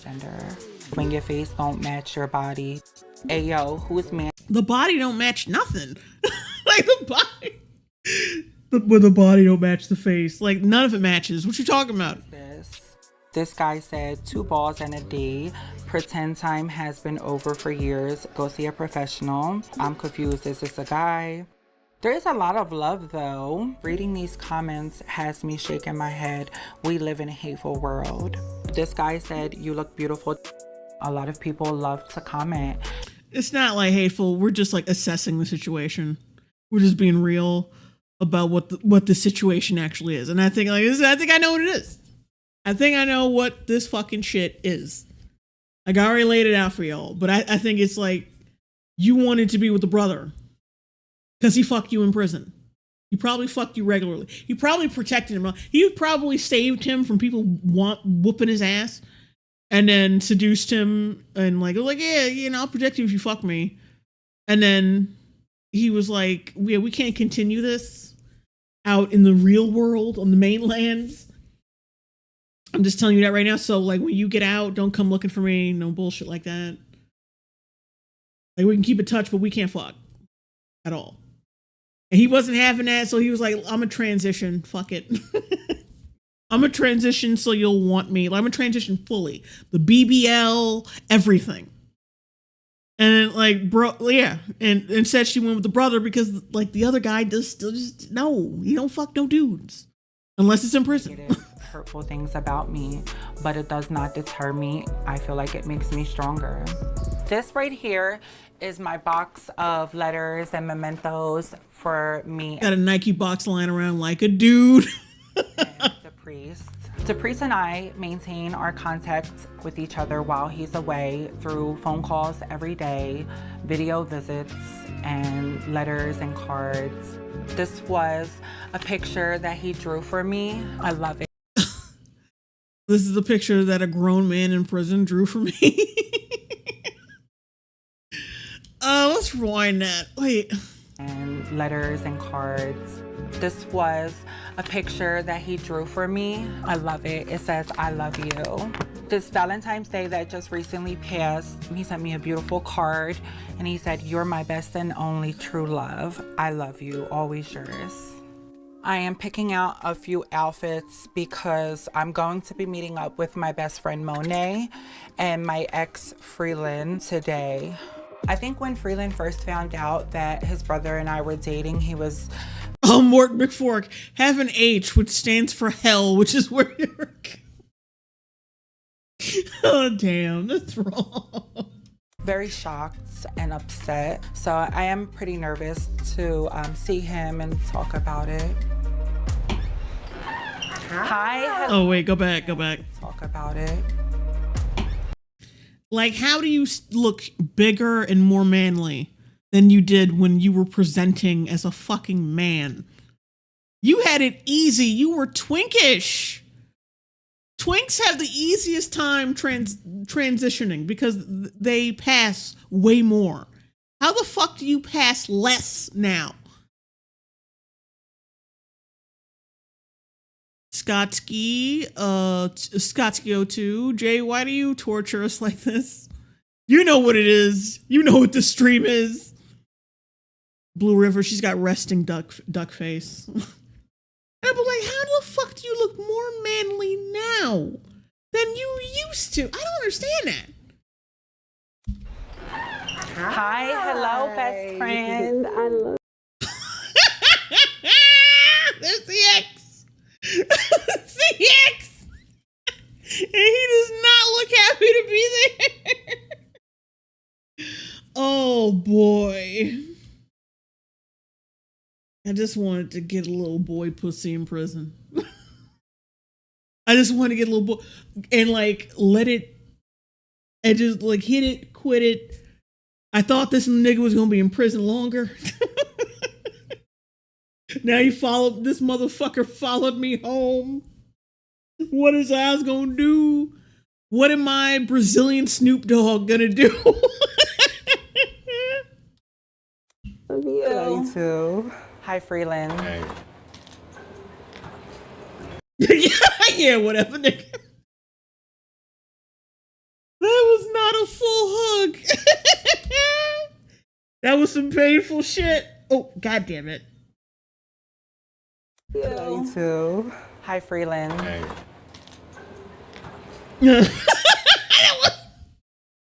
That was a chore for him. Oh my God.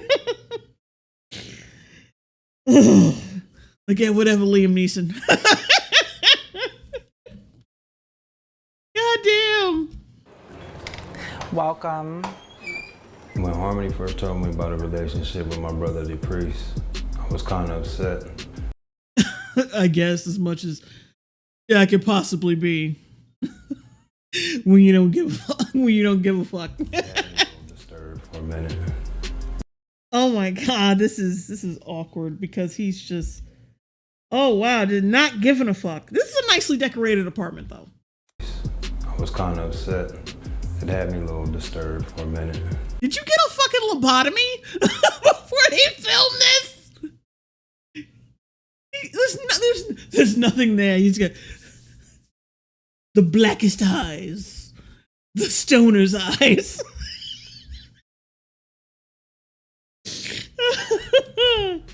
So I spoke to your brother today. He's doing good. He wanted me to tell you that He didn't seem to call me.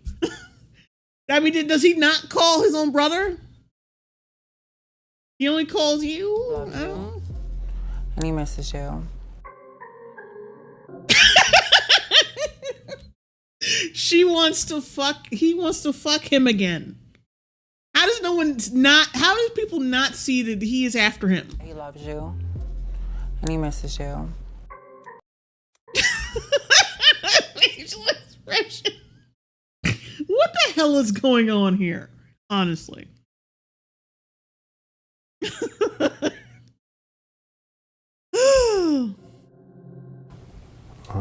Okay. That's good. That's glad. Oh, I just realized the shirt says, "Not my fault y'all know each other." Oh. You messy as hell, bitch. So, Monet, how did you feel when I first told you I was dating the priest? A little surprise. Awkward laughing. How about you, Freeland? I was kind of mad at first, but it happens. Whatever, it is what it is. like the man's mantra. It is what it is. It is what it is. Like, yeah, and you know, like, he's a trans woman, but I don't know if as a, because he's still a dude. All this shit is performative. Like, you cannot have the same chemical reaction to a man saying it is what it is as a woman, as a fucking woman does. You know what I mean? Oh, it is what it is. Me, I'm like, just, that's all you're gonna say? I don't know, like, if other women get annoyed by that fucking sentence like I do. But, yeah, I hate hearing that. Like, it is what it is. Like, for real? Like, when you bring up something like serious. No, and I mean when you bring up something like that should be important. And they're like, oh, it is what it is. I'm like, can you give a shit? You were upset? Yeah.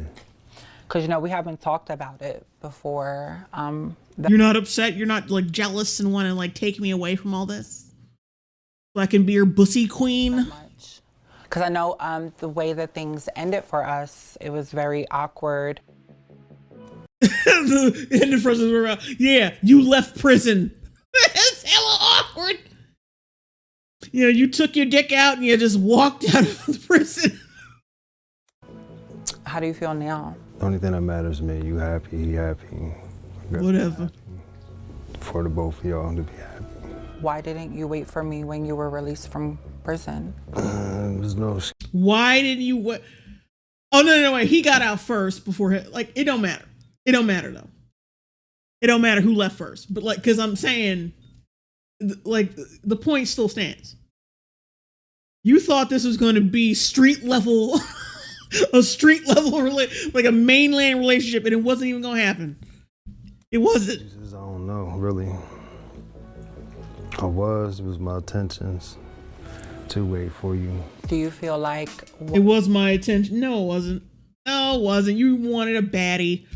You wanted a real baddie. You didn't want to... Like, get the fuck out of here. Billy F. 199 Super Chat. Look at him. Dude's beyond dead inside. Y'all to be happy. Why didn't you wait for me when you were released from prison? Why does that matter if you're with my brother and you're in love with him? Why does that matter?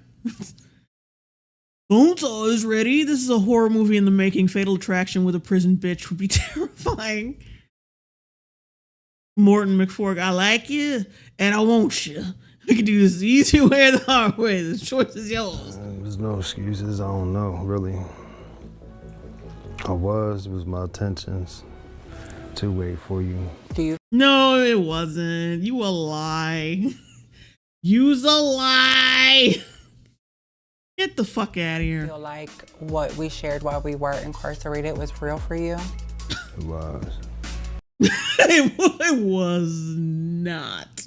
Now you gotta keep in mind he's a little slow for whatever reason. Either like some smoke or maybe he had head trauma in prison from sucking this little boy's dick.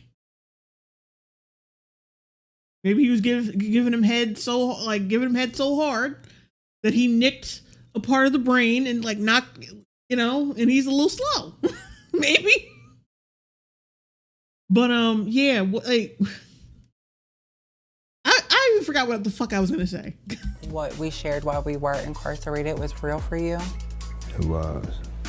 If it wasn't, I wouldn't expose myself like that, put myself out there like that. It was real. I met No, it wasn't. your brother. Oh my god, this motherfucker looked like Daniel Craig. Well, he looked like Daniel Craig in a wig right here. Oh god, yeah, I can see why you face tune that shit. Oof. And he was like all hands on deck, attentive, involved. And I saw Bread last. Men use it as what it is as a coping mechanism. I know. And it's still kind of annoying. Like, I wouldn't nag somebody for that, but it's so annoying.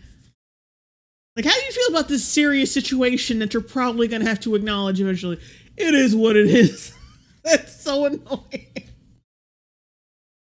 I mean, like, I get it, and I give people their fucking space to process, but goddamn, I can't act like that's not annoying. you and him, but I saw some of the things that I felt like you were missing. So, Freeland, do you feel any jealousy towards Are you trans as well? Because your voice is mannish. harmony relationship with the priest? No, none whatsoever. No jealousy at all. So you It is what it is. Jack Diamond, $5 super chat. Why do people like this talk about being discriminated against, and yet all they have to show is mean rando moments? Where's evidence for in real life hate? There isn't any. Just let it go. Yeah, just don't even try to ask. Because it's usually just like, yeah, the comments can be a little like out of pocket and disrespectful, but it's not like hate. Morton McFork, even an ex-con can get something better than this prison hoe. And Nick Bron, $4.99 super chat. I feel like when he's done smashing the trans chick, he does the SpongeBob meme and says, "All right, I'm ahead." genuinely happy for them? Yeah, I'm genuinely am. I am real shit. I really am. Tom has a good point. Why didn't you wait for me when you got out of prison? I don't know. Maybe the kind of guy who ends up in prison isn't the most romantically reliable. Exactly. What helped you come to the realization? Just seeing my brother happy. You know what I'm saying? Me being with my brother our whole lives and seeing how he been in other relationships and seeing him how he is with you. The thing I love the most. Oh, get the fuck out of here. Go back. And seeing him how he is. Oh. With you. The thing I love the most about the priest is his heart, how genuinely sincere he is. Our relationship works because the two of us are both compatible. Oh, that BBL. Oh boy. Oh boy. We're the opposite of each other, and when together, we're complete. Like, why did you make your nose look more manly? Like I said, you look like fucking Liam Neeson. The fuck? No matter what hate or discrimination is thrown my way, I'm going to thrive. I am going to continue to excel and live happily ever after. Lord Forchungus, Jay, don't disrespect Daniel Craig. With my husband. Even Daniel Craig looks better in a dress, though. Have you seen that fucking ad he was in years ago? It was like some anti-toxic masculinity ad, and he was wearing a dress. Even he looks better than this motherfucker. And also still holding up that face-tuned image. Like, you went straight to Magnific. You went to Magnific. Typed in the baddest bitch in the land. And then like that, put that prompt in there. And smoothed out your fucking face. Oh, you're not fooling anybody. Okay, anyway, let's get to the real shit. I don't know how long I can last with it because it's such a long stream. It's basically a glorified Oprah episode, which I thought this bitch was retired. I don't know why the hell she's still making shit. Well, then, no, we know why. We know why. Billy F, $4.99 super chat. All right, Jay, I got an early day at work in the morning, so I gotta go to bed. I'll have to catch the rest of this on replay. Good night, Billy F, and thank you for watching.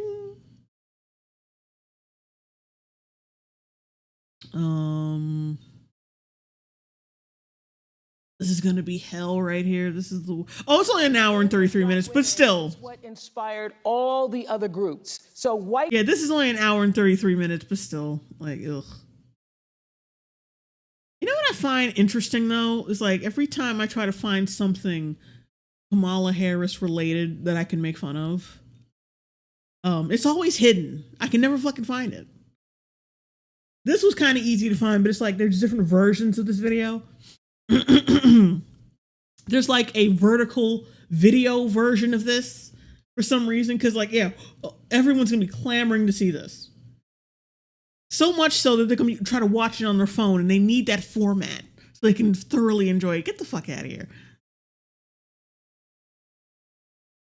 But yeah, of course, it's downvoted. No, it's not looking good. It's not looking good. 86K upvotes to 45K downvotes.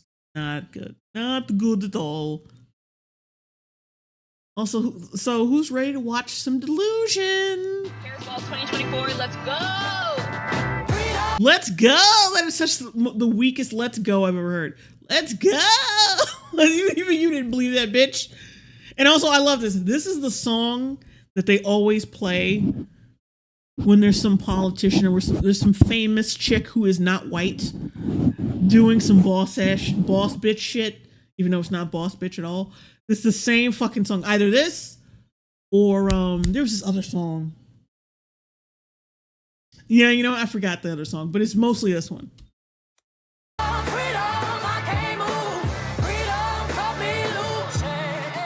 Tonight, I still don't know who sings that shit. calling on people from across our great country who are fired up for Vice President Kamala Harris. The corniest people imaginable. After an electrifying Democratic National Convention. Bullshit. Okay. Kamala Harris raised all the people we paid to be here. It was so electric. Record-breaking campaign donations. Became a viral sensation. Oh, what is it? Oh, no. Wait a minute. Record-breaking campaign donations. Kamala is brat and is from that fucking dead bitch that came up with the fucking, that came up with the phrase. Ugh. 538 election victory. What does that mean? What does that mean? She ain't won nothing yet. And she's in office right now. She's in office right now. So it's like, why isn't she doing shit? I'm so Kamala, then you are useless. You are useless. Became a viral sensation. And then viral sensation. Hang on, let's go back. Let's go back. Breaking campaign donations became a viral. Oh yeah, I keep forgetting. I got the backwards. Freedom, freedom, I can't move. I wouldn't call just because. Yeah, see, this isn't a good metric for Kamala being popular when this is the popularity of a female artist who came up with this phrase, this catchphrase. The brat, well, the word brat, like describing someone as brat. This female artist came up with that. You can't do that though. Oh, this is a worldwide phenomenon because this bitch is being paid to support her with a catchphrase she came up with. You can't do that. That's cheating. Lord Forchungus, $5 super chat. This is the rare occurrence where Kamala is not the most sinister person in the room. Lord Forchungus, the real short format. A viral sensation, and then the world watched her step into her power and Okay, that's what that was. Okay. She was able to finish sentences. Freedom, freedom, I can't move. This bitch was able to finish a sentence that was pre-written and given to her through an earpiece. Fuck out of here. Oh, wait, Juan Wick? Remember the Long Bros? Love don't judge, but I do. Judged. It's got the fucking like the pointing and disappointed emoji. That's funny. dominate that debate. You're not running against Joe Biden, you're running against me. Oh. Yeah, so it's gonna be easy. An unprecedented Ebony Williams, it's a Beyonce song. Is it? It doesn't really sound like Beyonce. surge. Grassroots coalitions have organized enlightening. Oh yeah, remember those streams? We covered a couple of those streams. An unprecedented surge. Unprecedented surge? You mean the manufactured surge? Nobody gave a rat's ass about this bitch beforehand. Grassroots coalition. South Asian Women for Harris. Yeah, we didn't cover that, and I don't really want to. Some streams were going to be boring, but yeah, we covered the white woman one. We covered that. And then, they really just like took the same stream and they doubled it up to make it seem like, there's thousands and millions and trillions of people who love Kamala. But they just put the same stream together. That's so sad. This is so pathetic. Oh my God, that's sad. Lightning speed, creating. Black men are also with her. Bullshit. Thousands joined Zoom call.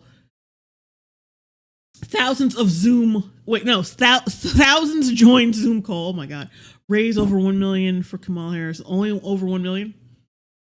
Thousands? A million? More than 20,000 people show up for Kamala Harris's LGBTQ community call. Desi aunties. Make history. Thousands of South Asian American women joining Zoom call. You're just reiterating the same shit. Because we already know this. You just covered the fact that a lot of people were on a Zoom call funneling unused Biden money and funneling it to this bitch. We know this already. A tidal wave of support. Black women, were you in the meeting last night? But we're black women, we're for you. Started the night Kamala Harris announced her candidacy. The advocacy group Win with Black Women, a collective of thousands of black. Win with Black Women. Oh.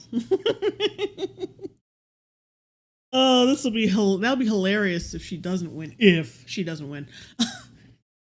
Women leaders from around the country, founded by Joteka Edie, hosted a Zoom call to support the campaign. Within hours, they raised $1.6 million and had so many people on the line, they almost broke. Oh, Raven. I love that Trump stole her line during the debate. Oh, yeah. When he was like, I'm speaking to her. That was funny as hell. Zoom, y'all. I was on. Wait, go back to that. Wait, what? And had so many people on the line, they almost broke Zoom, y'all. This meeting has reached a maximum of 1,000 participants. Try again later. Yeah, that's not really breaking Zoom. It's only 1,000 people. We've reached a maximum of 1,000. Now I would understand if this was a couple more thousand, like in the double digits. Everybody joining at once, which I don't believe that many people were joining at once to the point where they broke Zoom. I don't believe that. It's pretty funny that you do, though. Y'all. was on Zoom with 44,000 other black women who were all focused on getting this woman to the White House. Win with Black Women was the original And most of them were, were celebrities, so, who gives a rat's ass? spark that inspired over 100 other groups to organize their own Zooms for Kamala, like Win with Black Men, White Women. I would love to see that Black Men stream. That's gonna be the most cucked fucking stream, I bet. Zooms. Probably even worse than the white man one. Because with the white dudes, no offense, but like liberal white dudes, you expect them to do that shit. You expect that. I want to hear what black men have to say about this bitch. I want to see how they simp for her. I want to, because like culturally, like it's nice observing people from different cultures and seeing how they act in response to certain things. I would love to observe that. For Kamala, like Black Men for Kamala, which is like, is that the motherfucker from Bel Air? That looks like a white dude. Like a bunch of ashy Negroes I've never seen before. Win with Black Men, White Women answer the call. White dudes for Harris, Jewish women for Kamala. Be the badass Jewesses that I know. Oh god, isn't this the bitch Susie Essman? This isn't the same chick from Agatha All Along, right? You all are. Comics for Kamala. She is the president, American. Oh, D.L. Hughley, fuck off, bro. Swifties for Kamala. First of all, one of them boomer ass motherfuckers who were just like, just shut up. Just shut up. He's got so many fucking skeletons. He don't need to be talking about the good of nobody. I am a Swiftie. Even cat ladies for Kamala. Come on. Oh, oof. Cringe. Cat does not want to be there. Cat ladies. Tonight, for the first time, we are uniting. It's the most generic female. Oh no, Latino men for Kamala. It's got George Lopez.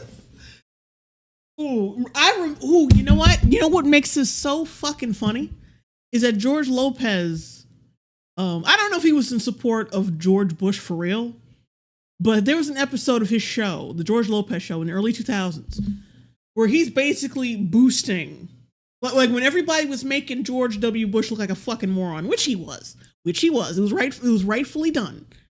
Like he gave him some dignity and shit. Like I said, he was boosting George W. on his show, making him seem like he's a competent fucking president.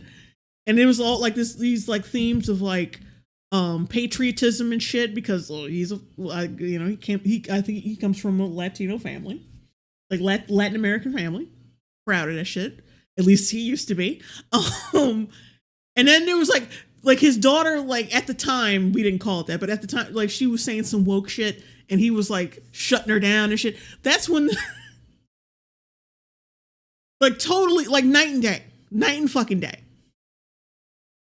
Like this motherfucker switched up so quick. That was hilarious. It's hilarious when you go back and watch that. All the groups together in one place with a single purpose. Elect. Not saying you can't change your opinion on people. Actually, you know what? No. Him supporting Kamala is completely on brand because if you supported George W., another dumbass. Like he's basically an equal opportunity dumbass supporter. So you know what? I'll give him that. I'll leave it alone because it's on brand. It makes sense. It makes perfect fucking sense. Fan of Volt 279 super chat Kamala's brat. Ugh. I swear to God, if more people keep saying that shit. Kamala Harris, President of the United States. Thank you. Gay. And may God bless the United States of America.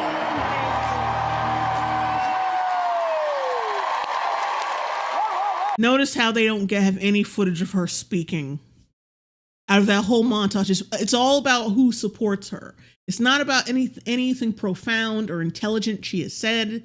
It's about everybody. Look at all these celebrities and all these people who support her. Who gives a fuck? What has she said?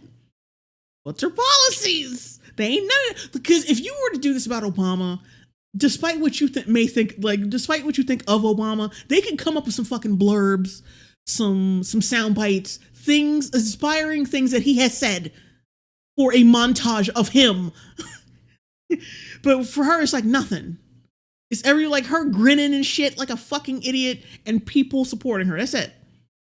They have nothing that she has said personally.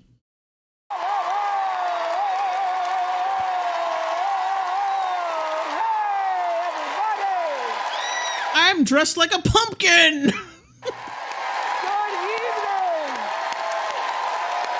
Boy. Good evening. Thanks for joining us. Lord Forchungus $2 super chat. They're separating them based on race. Yeah. Excuse me. Thanks for joining us. Everybody on screens, thank you. Thanks for joining us for this very special event, Unite for America! If you you research Oprah and like things that she has is alleged that she's done and shit, and you just and things that she's actually said and done, her whole performative bullshit is just it's just you realize that it's performative. Like, I used to watch her shit when I was a kid back in the day, and I used to think, oh, well, she's cool. And then, you grow the fuck up and you actually learn about certain people, and it's like, yeah, you're not that great. Never mind. And that's exactly what we're doing live tonight, uniting from Farmington Hills in Oakland County, Michigan. Oh, not Oakland, California? Oh, no. Got no support out there, or are you guys just afraid to go to Oakland? We have 400 people in our audience and thousands more. Oh, chick's face right here. God damn. It's Buddha. And the chick behind her looked like she'd been crying.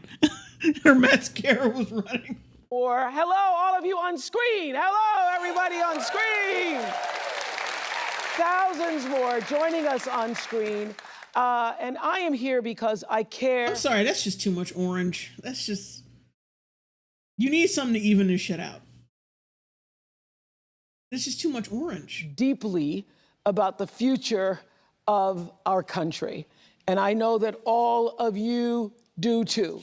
You care about the future of our country.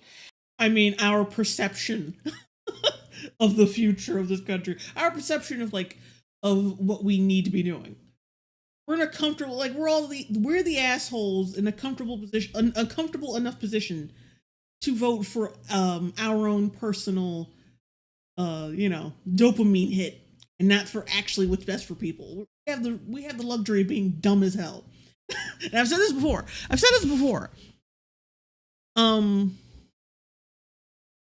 Or have I said this before? But people who vote for people like Kamala, just based on nothing, is because they're comfortable enough to vote based on nothing. Lord Forchungus $5 super chat. It's a cosmetic way of being patriotic and for your country. It's all for the look. I mean, I know I'm preaching to the choir, but I'm just saying it's cosmetic. It's not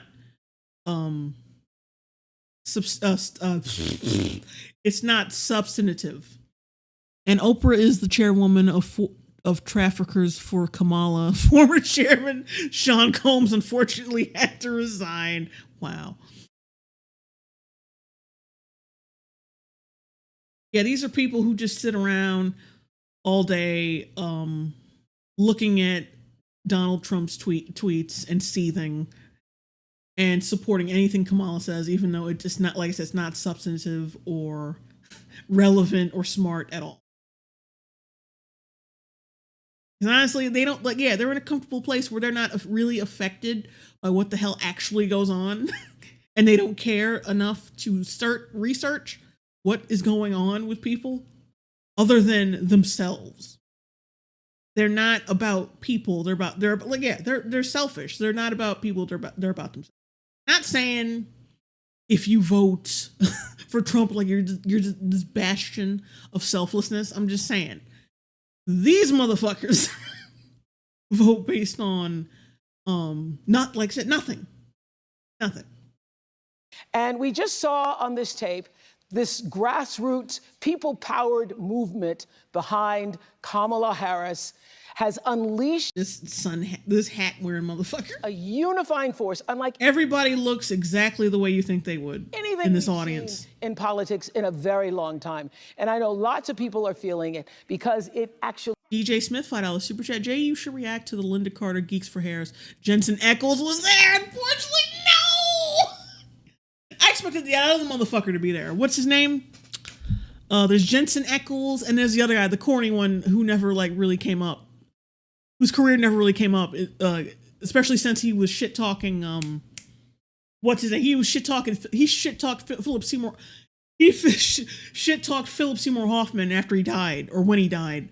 Like he's never really like he's got that Walker show, but no one really fucks with him like that. Yeah, Jensen, you was a cool motherfucker. You ruined it.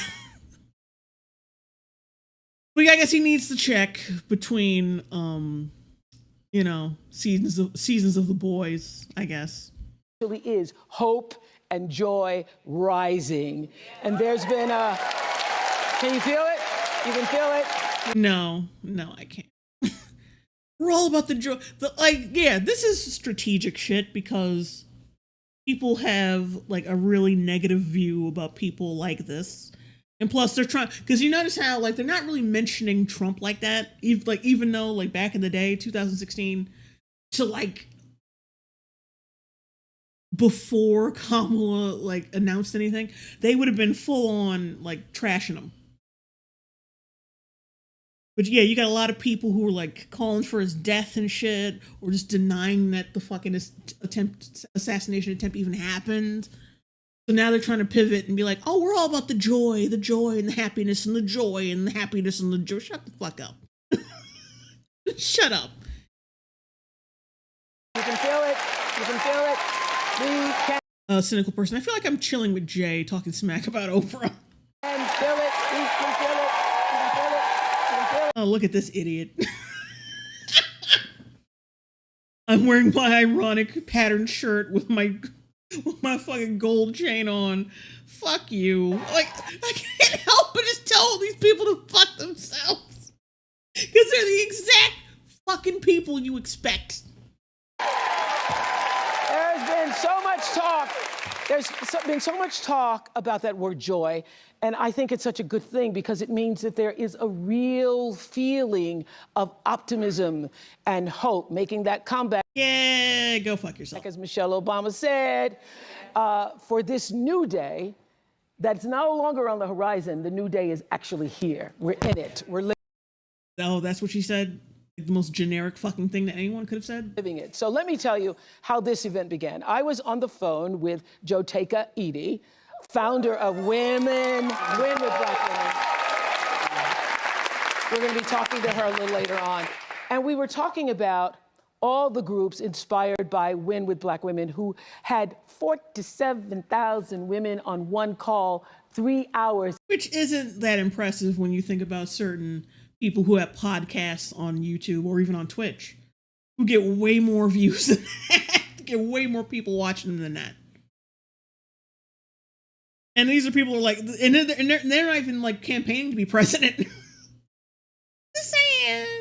Hang on, like let's get to the celebrities. Let's really get to the. Oh, C.R. Smith, Jared Padalecki. That's the guy. That's the guy's name. Okay, thank you. I hear Chris Rock is in the house. Chris, where are you? Chris Rock is in the house. Wait, rewind that. Is I recognize. There's Bryan Cranston.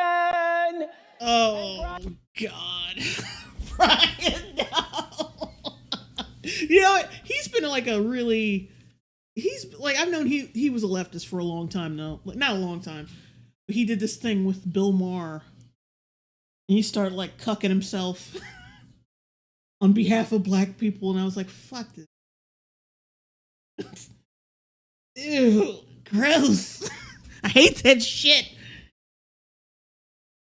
Oh, but you know what? That just shows you how good of an actor he is. Like you go from like fucking Heisenberg to your real life demeanor, which is like total like cucked out white dad. Ugh. Like I'd let a Haitian migrant fuck my wife. Like I totally would look at him away and like he's so happy to be a piece of shit. Oh God. Hey. Hello. Where are you? Brian Cranston! The screens are pretty big, Oprah. How do you not see him? I hear Chris Rock is in the house. Chris, where are you? Chris Rock is in the house. Oh, Chris. He ain't been the same since he started banging them white girls. It's true. As soon as he stopped banging his black wife, he lost common sense. I don't know what happened. I don't know what the fuck happened. Ben Stiller.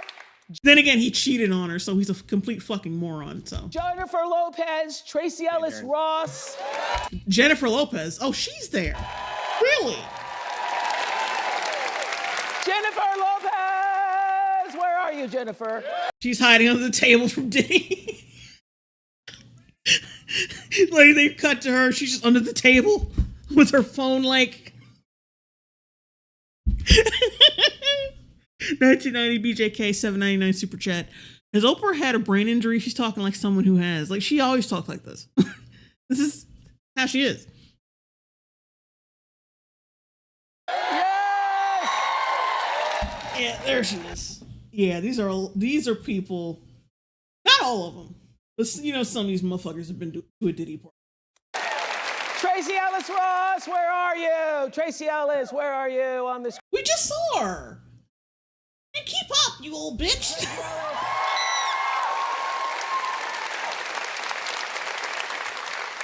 Julia. Hey, you. Hey, didn't Aiden Ross get a lot of reviews when he invited Trump on? Yeah, he did.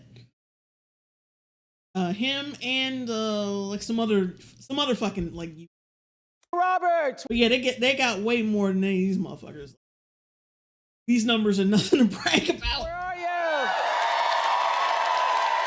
Julia Roberts. And Miss Meryl. Bread Last. He went from Breaking Bad to Breaking Back. I mean Breaking Buck. Streep is in the house. Meryl Streep, no surprise here. I mean, when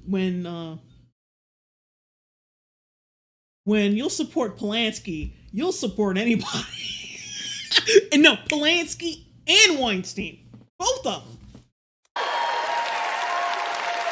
When you'll support them, you'll support anybody. So I'm not really even surprised she's here. This bitch is like the truck stop toilet of of supporting. I don't know why I said that, but the truck stop toilet of supporting terrible people. So glad to have all of you familiar faces and those of you who are the truck stop toilet of support. Yeah, that's what I mean to say. Not yet familiar to all of us. Okay, Brian, so happy to have you here tonight. Brian Nick Brun, 199 super chat. I'm the one who cooks. Cranston, what do you want to say? Why did you want to join us here tonight? I'm just smiling from ear to ear, Oprah. I have never felt this much joy and optimism in a campaign in a long time. Even with Biden? What about with Biden? You mean a long time? It ain't been that goddamn long. Like Biden just got here. Like y'all, you didn't feel no optimism then? He's blue too. Oh yeah. White guy. So you know we gotta tamper the joy. I mean, like they just like don't give a fuck about Biden anymore. That's hilarious. So I'm just so appreciative of Kamala to be able to bring back that sense of optimism and to squash the cynicism and the vitriol and the rancor that just seems to be floating all around Washington. And I hope that Oh yeah. People. Yeah, I wonder where that's coming from. Who's in office right now? All the vitriol and hatred that's in Washington. Who's in charge right now? Because whoever's in charge is the one responsible for that shit. That we're going to ride this wave into Washington. I'm here to support. I can't be happier than this candidate. I think she's going to be a terrific president. Thank you, Brian. Even he couldn't act. Look at his face right here. Like, he don't believe that. Doesn't believe that. Even he can't fake that shit. Hang on. Candidate. I think she's going to be a terrific president. Thank you. He cannot. And he's a good actor, okay? He's a great actor. I'm not going to diminish that because I don't like his fucking. But like, he can't even act his way through this. He's trying, but he can't do it. You can see the hopeless is like, I can't believe I'm fucking doing this. It's all in his demeanor and in his face. He can't even pretend to give a fuck. Ugh. Thank you, Brian Johnson. And you know what this is? You know what this is also in response to? Trump had a rally that had a good reception. Actually, a lot of his rallies get a good reception from people. Because they're filled with people who are fucking happy. And not miserable fucking ideologues. But yeah, the rally he had with what's his name? Vance, when he first introduced Vance, that's for one thing. And then with Hulk Hogan, right? People had a really good response to that rally. And they've been trying to jock his shit for so long. Like, they're trying to drum up that interest. But you got a bunch of fucking professional, ashy boomers in the audience because nobody else gives a fuck. The young people don't give a fuck about fucking Kamala. They see Trump knows it. Like, see, Trump's more like, I think he relates to people more because he's funny. He's funny. He's funny. He knows what people find funny. And when you do that, you can fucking relate to people.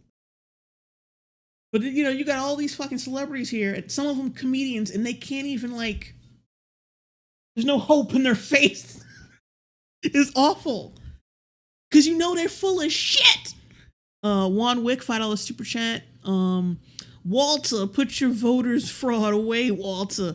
Not vote for Kamala Harris with you, Walter. Everybody hates Chris for a reason. This is the new J-Lo. Oh. So, thanks, Brian. Thank you so much for joining us all the way from London. Chris Rock, so it's the middle of the night there. You're the one. Bonesaw is ready. $2 super chat, almost like those celebs have been to a Diddy party.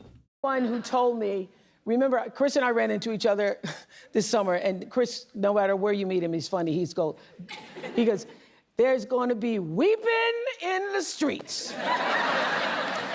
How was that funny? Weeping in the streets. And then she had to say it twice so she could see if she could get a better laugh, and she couldn't, because that's not fucking funny. When Kamala Harris becomes president of the United States of America. No, that's, oof. In the street. What do you want to say, sir? I've always been a fan of Kamala, even back. No, you weren't. No, you fucking weren't. Nobody was. And you shouldn't be anyway, because this is the same bitch who said Biden was when they were running against each other, that Biden was a fucking racist. And then she suddenly forgot about it because then she ran with him as his VP. So that's enough for me to be like, bitch, you ain't shit. Like, you said this motherfucker was a racist. She probably would have ran with Trump. With Trump if it benefited her. She thinks he racist too. So she's just like, oh, well, this is my only option to make it big, so I'm gonna run with the racist, I guess. Jack Diamond, $5 super chat Oprah, and our last surprise Kamala supporter, Jonathan Majors. And then Jake Crow from A Broken Heart. Yeah, I would have been so done. But I think he's smart, and I think that shit, that legal shit he was dealing with woke him the fuck up. Actually, to be honest, I don't think he would have done this anyway. I don't think he's like that. I don't think he would have like fallen for this, but yeah, I think for real, I think that legal issue woke him the fuck up a little bit. I don't think, like I said, I just don't think he would do this. Thank God. Back when she was running for, I remember writing her a check when she was like the district attorney for something. Maybe it was to get out of a parking ticket or something. But I've been writing. Wow, not funny. Just not funny. Checks for a long time. And I just want to... Like, can you imagine it? Like, yeah, if Jonathan Majors showed up here, I would have been like, no. No! Fuck that! I want to bring my daughters to the White House to meet this black woman president. Get the fuck out. You don't believe that, Chris. You don't believe, your black boomer ass does not believe this woman is black. As much as he talks about race in his comedy special, you don't believe that. You don't fucking believe that. I want to vote for this black woman. Shut the fuck. You don't believe that. Oh my God. This just shows you that anyone has a price these days. That you can just completely disregard genetics because you got paid enough money. Like, I'm gonna say it. Yeah, I think you should have gotten slapped. Fuck it. Deserve that shit. I think, no. You know what happened? That slap must have really knocked his head off his brainstem. It knocked his brain off the stem. That's the reason why he's here.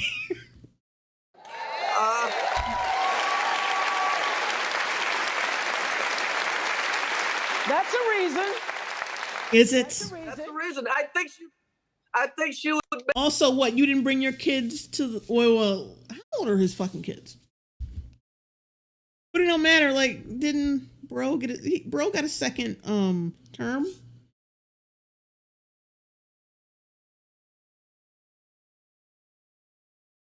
Hang on. Let me see how old his kids are. How this rocks. They're in their fucking 20s, really? So he couldn't take his daughters to go see what? To go see Obama? Like, why is he putting this bitch on a pedestal when she, like I said, she ain't black? That's number one. Number two, we already had a blackish president before. You couldn't take your daughters to go bask in that shit? This is the bitch you... So fucking phony. 2008, that was... Oh shit. 2008, that was like 16 years ago? Oh wait, they would have been kind of young, but still. No, I still show my fucking young kids to the White House. Fuck it. If it was that important to me. Wait, no, that wasn't hold on. Shit. Was that 16 years? I want to make sure.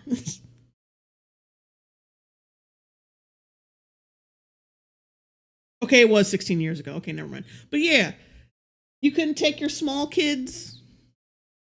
And plus, like, they lived through 8 years of Obama. Like, they didn't get nothing from that. It's gotta be a woman who was not black, by the way. Juan Wick, $2 super chat. Don't make me get Will in here. Chris, stop lying. Make a great president. And I'm ready to turn the page, man. Yeah. All the hate, the negativity. And who's responsible for that? Who's in charge right now? Who's in charge right now? Where the fuck could this possibly be coming from? Where do you think, Chris? wishing for the other to be killed. Who's doing that? Who do you think is doing that? Who do you think is also encouraging that behavior? Dee Thomas, $5 super chat when Trump was building his empire. Kamala was. It's gotta stop. Yeah, we're so sick of the negativity. Thank you so much, Chris, for being up this early in the morning in London. Thank you. Ben Stiller.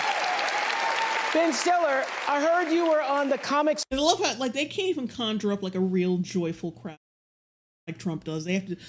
They got to keep repeating over and over again. We just tired of the negativity. Well, we're sitting in our fucking chairs, all pursed and with our noses turned up at most of the country, acting like we're not the ones responsible for all the hate. You know, our party is the one in power right now. Get the fuck. For Kamala, and so I want to know where all the comics. I love how, like, when they get on camera, Kamala. They were, and I didn't outdo anyone. I was probably the least fun of all the comics. But it was really, I mean, it was great though, because everybody was so energized. And I mean, I got to go to the convention and see her speech, which was just incredible. And okay, feeling that energy, you know, feeling kind of going from a stop Trump mode into a go Kamala mode. The people starting to, you know, really hear what she's about, and which is not working. You know, I have a 22-year-old daughter, 19-year-old son is going to be voting in his first election. My daughter's, you know, her reproductive rights are incredibly important. That's the only fucking thing. This is why people. I remember that fucking quote from Twitter, about women voting. It's like, no, not women, but women having rights. It was pretty fucking funny. It was like, this is why, like, women are like, women are like do shit like this and surprised that every fucking, that every organization, religion, whatever has tried to hinder their rights.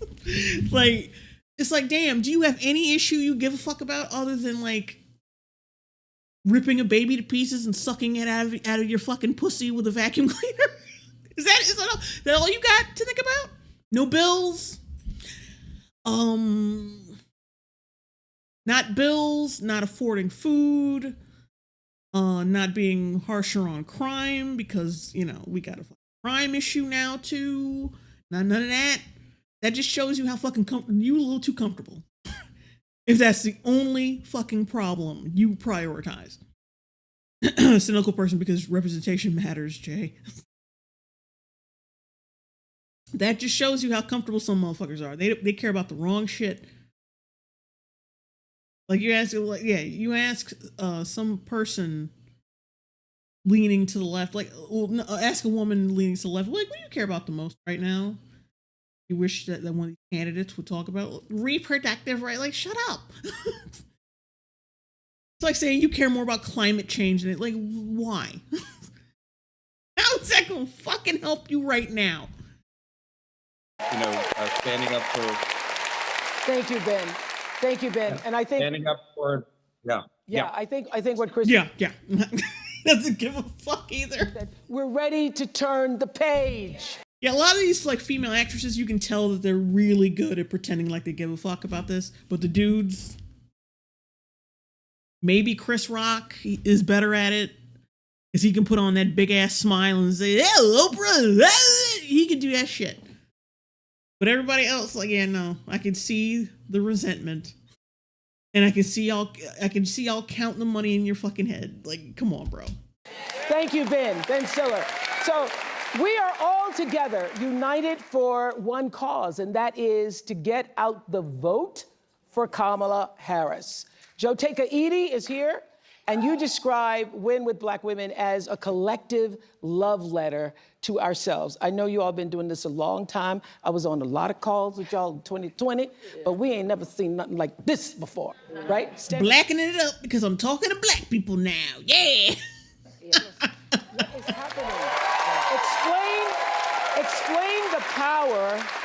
Explain the power of what happened 3 hours after Kamala, we knew that she was going to step into this candidacy? First of all, Oprah, this is amazing. 3 hours before we knew that she was, yeah, it was pretty fucking obvious considering that our actual sitting president was a fucking vegetable. So it was, and plus, if you have any understanding of how the, oh God, I already forgot that, like, cause I already forgot about it. The judicial branch, the executive branch, and the legislative branch. If you know anything about government and how it works, yeah, the vice president is the next in line. So it was like if the president cannot fulfill his duties, it's going to be the fucking vice president. Why are y'all surprised like that was going to happen? Y'all so goddamn phony or dumb. To just be united. And that night, Black women everywhere, we knew one thing. We wanted to gather in our joy, and we knew that we that word again. Needed to get to work. And on that night, Black women, the 44,000 on that Zoom, and the additional 50. We were on a Zoom. We showed up on a Zoom and kind of like, we were Black and on a Zoom. That counts as work. 1,000 Black women and our friends that joined to watch that Zoom. What we knew was that it was a moment in our country to show what Black women have always done. That love letter that I often speak of. Yeah. That love letter is a letter that started years before any of us in this room, you, myself, were even born. And it started by Black women years ago who knew this moment would be here. You know, it's so annoying. Like, where does all this, like, self-importance come from? Where does it come from? Where did this inflated, like, where did this ego come from? I want to know. Because apparently we the most disrespected motherfuckers in America. The most disrespected person in America is the Black woman. So where the hell is all this ego coming from? We're constantly beaten down by the man. So where is it coming from? Because I don't know. Lord Forchungus $5 super chat. Men could get drafted into WW3 and women would still care more about abortion. But they worked. And they knew they wouldn't see it, but one day we would. And I just think that it is an honor for all of us to be able to usher in this moment, knowing that those who watered this mighty field are now allowing us to eat. Yeah, don't talk about fields. Don't talk about fields when you talk about Black women working. Why did you say that? We out there watering the fields. Whoa! The trees that is there. Oh God. And so, as I said, that call from Win with Black Women is what inspired all. Oh look, it's Drewski. Drewski playing Lex Luthor. Also, yeah, look at all the joy. The joy. Blue River 199 super chat. Oprah, blackity black. All the other groups. So White Dudes for Harris raised a bunch of money. Lead organizer Ross Morales Roquetto is here, right? Oh, that motherfucker. And oh no. This motherfucker. Oh, what are you wearing? You come on a show with Oprah. Like, look, I don't respect Oprah, okay? But still, I would still come to some, like, where I'm being looked at a lot and a very, like, professional set. I would not come dressed like that. And I hear you, I hear that. Sith Dreamer, hey Jay, hello. My producer told me you've been working in politics a long time and that really for more than 20 years, and that you said you hadn't seen. Who is this nigga? I haven't seen anything like this since 2008. Yep. When President Obama was elected, and when he got elected, it was about bullshit. That shit was, but see, that shit, like I said, say what you want about Obama, but that shit was not fucking manufactured. That was not hype. That was not manufactured hype. This is fucking totally manufactured. Because y'all didn't give a single fuck about this bitch until just recently. Because y'all had no choice but to care. Because Biden's brain was turning into Swiss cheese. Out a newness and a hope. This time, a newness, it's about an exuberance and an excitement that you only get from hard-fought wins and hard-fought losses and knowing what's at stake. And that's why we're not going back. Going back to what? Going back to what? Who's, like I said, who do you think is in charge right now? Going back to fucking what? We're not going back.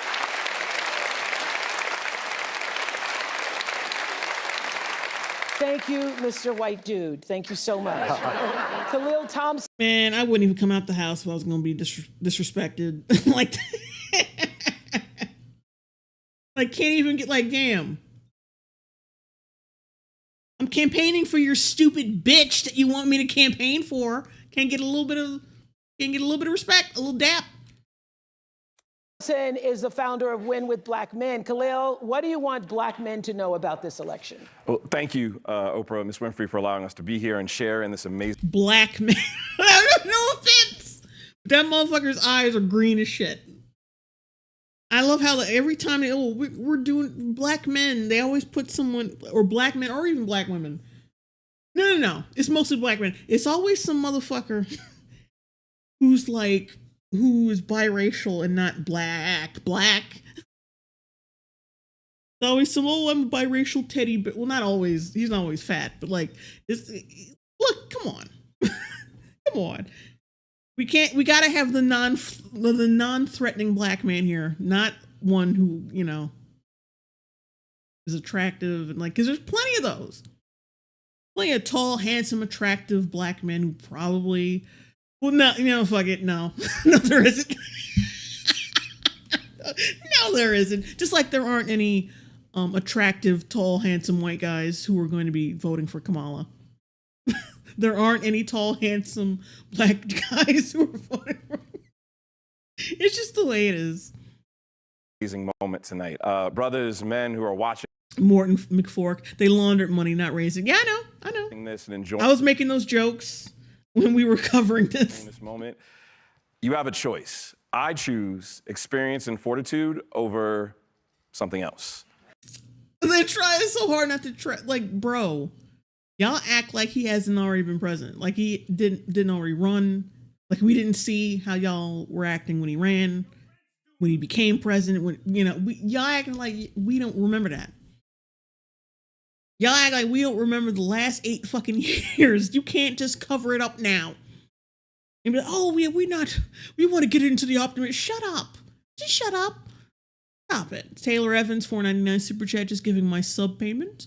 Also, you're going to do an Agatha watch. Not sure if it meets our cringe criteria. I did one. I could barely get through the first 2 episodes. They were so boring. It's on X somewhere. I didn't even bother recording it because it was just like... not. Also, look at Oprah's stance, right? Oh, that's... I don't know. For some reason, I just think that's funny. Let's cap that.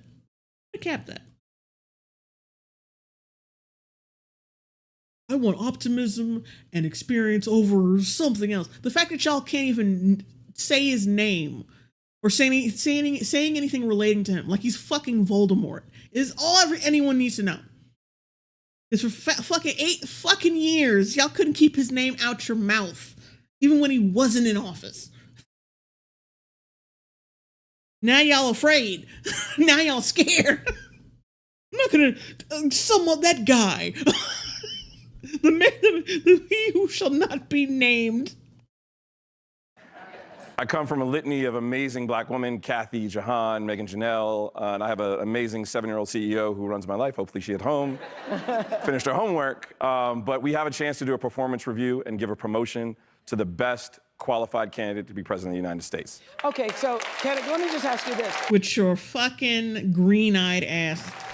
Oh, sorry. Nothing wrong with being biracial.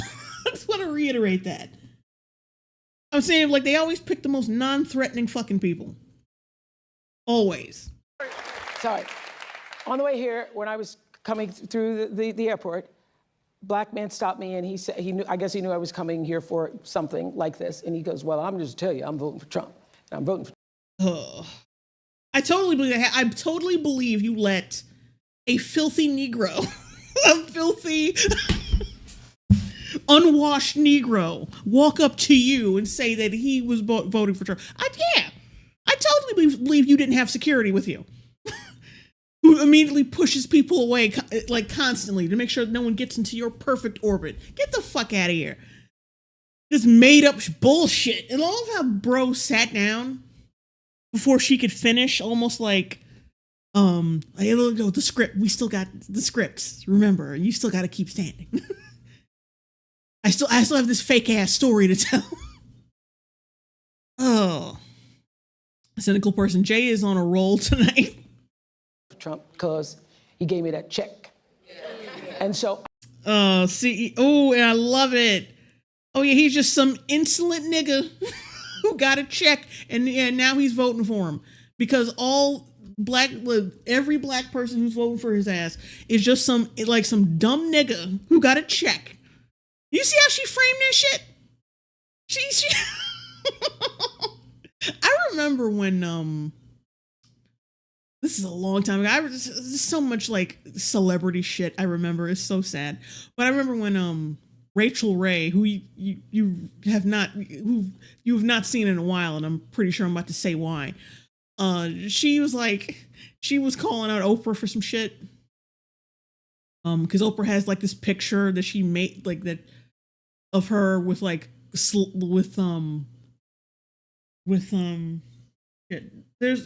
whip scars on her back.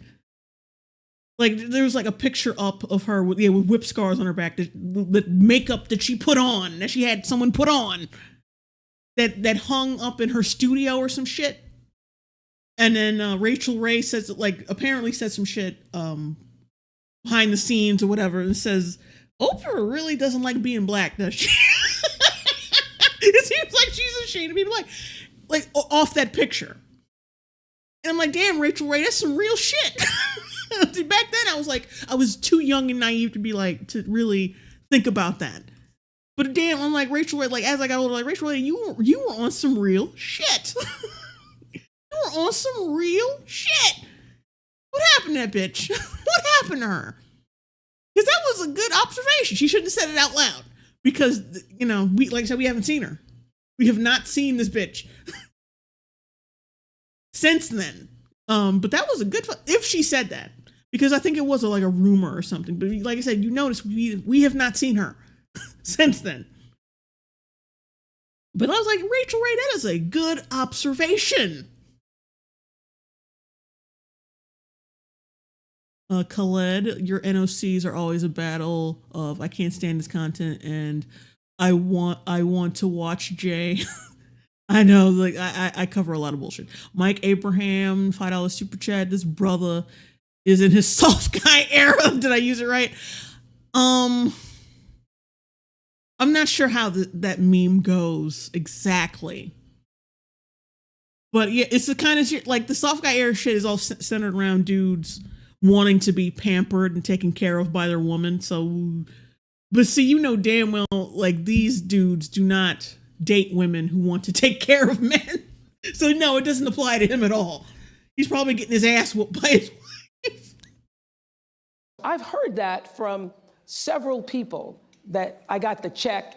I don't believe that you talked to anybody from like the hood, like anyone you were describing, or like anybody in general. I don't believe that. Because I don't believe that of you. But that is the most racist shit. She's framing it like, oh, see, these black folks who want to vote for Trump, they just want a check. They just want money. They're just like, they're just some insolent, dumb niggas who want money.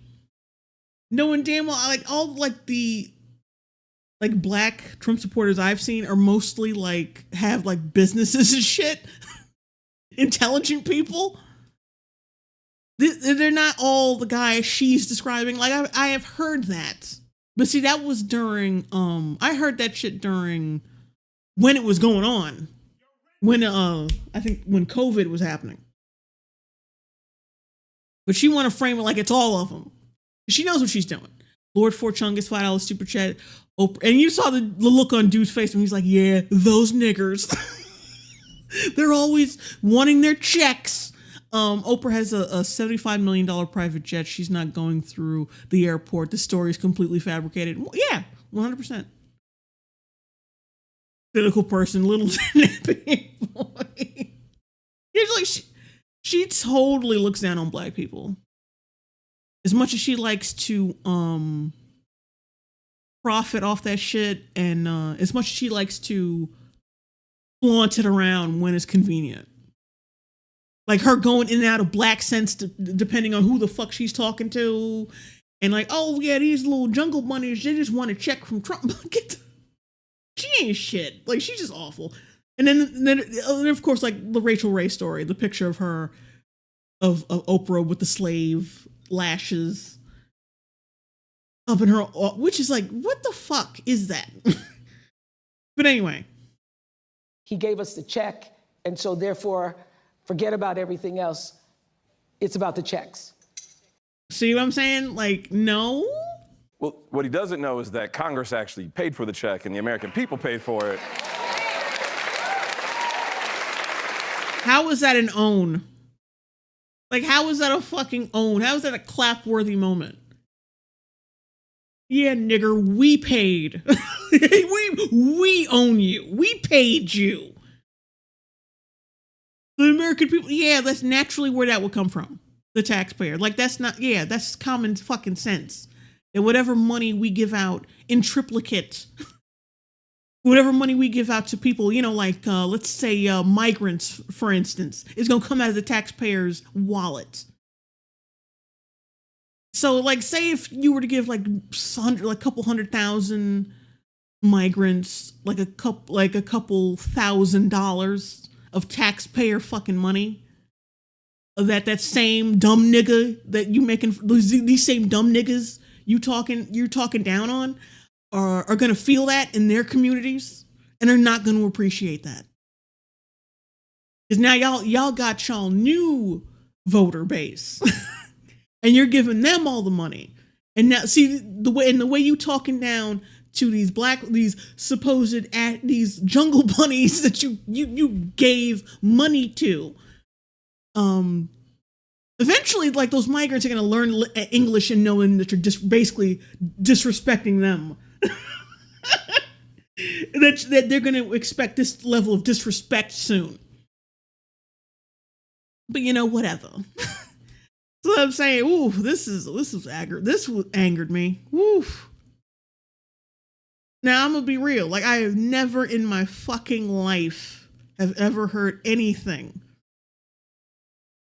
from Trump, or even heard him imply something that fucking racist ever. I've never been angry at anything he's had to say. Like, oh, this nigga's fucking racist. Fuck this man. Fuck. No.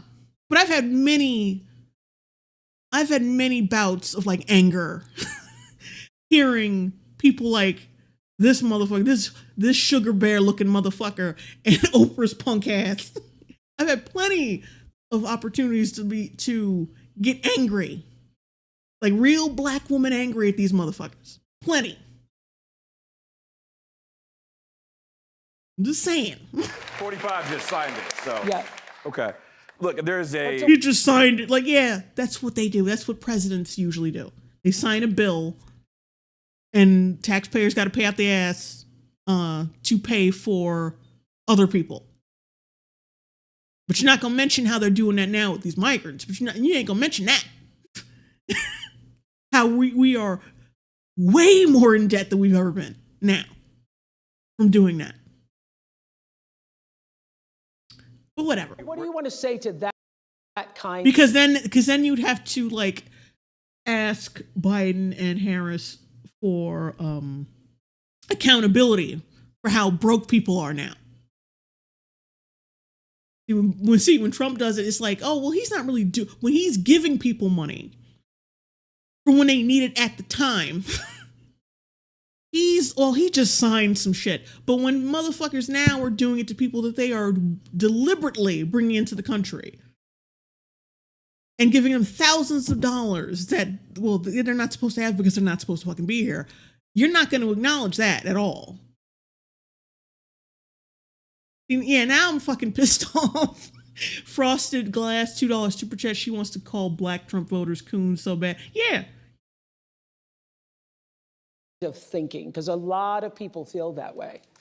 We're not sleep paralysis at the wheel. We pay you the money we took from you. Yeah.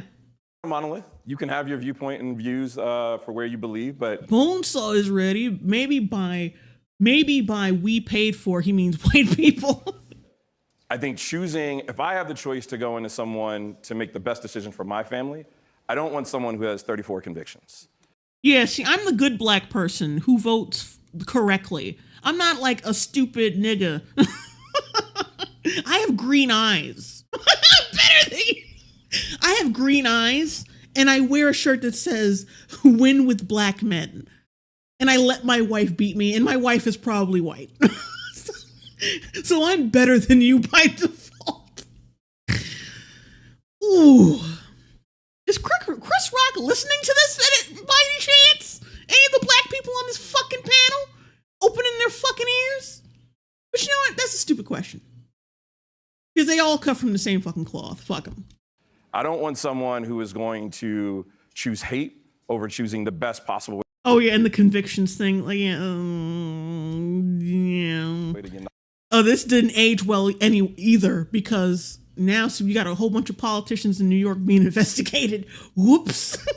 Because they talk shit about the migrant crisis.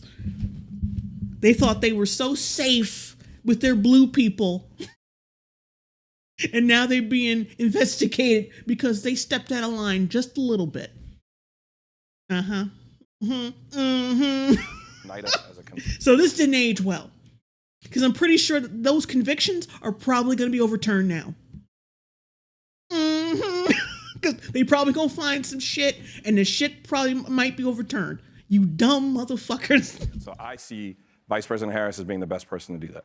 White women throughout the United States about this moment in answering the call. Even if you are a white woman who is voting for Kamala Harris, that's not enough. You have to get off the sidelines and do the work like black women and black men have been doing for decades. But not the jungle bunnies, not the ratchets. Follow the lead of people like Jotega Edie. They don't do shit.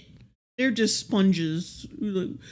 Trump is giving them a check. And oh, I can't get over that. I'm so fucking pissed off. Whose lead we followed on our call. We have to be waking up every day and phone banking and knocking doors and sending texts. But most important, we have to be persuading. It's like this white guy right here is like, I can't fucking believe the racism I am hearing right now. My neck is getting redder. It's like he's so bewildered. Like, why did I show up to this motherfucking place? My jowls is like angry. The white women in our lives. We may be part of the 47%, but we know the 53%. They're our mothers and our sisters and our friends, and we have to tell them to vote not just in their own self-interests, but in all women's best interests. Right, and so that's what tonight is all about. Tonight is all about leaving this moment here and figuring out what it is you can do in your own home, in your own community, in your own district to spread the word and spread the vote. So Bianca Shaw is the youth director for South Asians for Harris. What are you hearing from the South? Yeah, we could skip right on past that. Southeast Asians, she don't claim y'all. She's a black woman. Why are you here? Southeast Asians don't exist. Basically. All right, we're skipping over. Oh yeah, she shows up, this fucking gremlin. The skip. Cynical person. The green eyes remind me of Jesse Williams, or whatever his name is. Yeah, Jesse. Yeah, it was Jesse Williams. Yeah, his ass. I remember he was like, he was trying to pay his dues by, like, he was doing some political shit too. I forgot what the fuck it was. He's a cuck too. Hey, I want to rewind that. It doesn't look like no one, like, is responding to her. Hang on. Because usually people, like, when you're in an environment like this, they all like, oh, yeah, standing in the aisle, like, trying to, like, reach into the aisles to touch this, to touch, to touch the great and powerful Oz. But everybody's kind of like, ugh, should we touch her? I don't know. She has something. Uh-oh, chat disconnected. No, come on, not again. YouTube didn't like all that bullshit I was talking.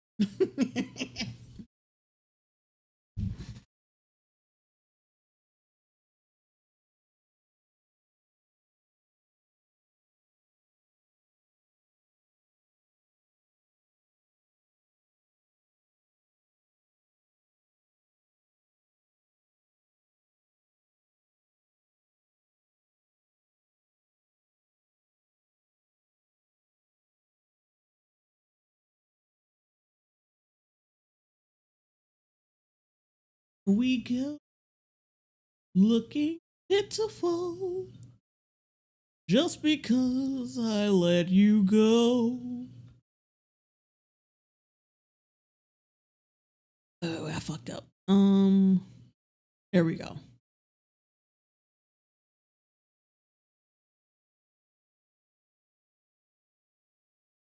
Okay, everybody. It fucked up for a second. We back. I think I might take a slight intermission because I have to piss.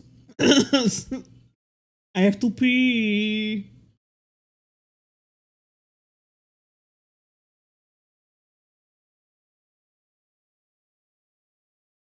Yeah, I gotta pee, so I'm gonna be right back. Hopefully this doesn't go down while I'm gone. But yeah. Shit. All right, my camera's out again. Hang on. Let me fix this before I come back. Before I go. Okay, like I said, gotta use the bathroom. I'm gonna be right back. Brief intermission.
Welcome back, everybody. Oh, let's get back to it. Oh, God, we're 20 minutes away from it being midnight. Holy shit. So we're going to watch like a little bit of this train wreck. Because I know it's going to be like just a lot of circular talking points and just a lot of bullshit and puffing her own farts. So this shouldn't take that long. I might just watch the first couple minutes and then just skip two people asking questions or something.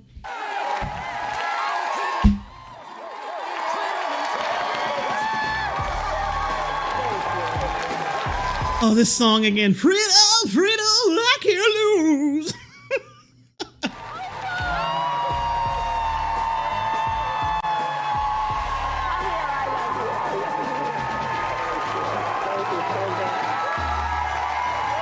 Oh, bitch.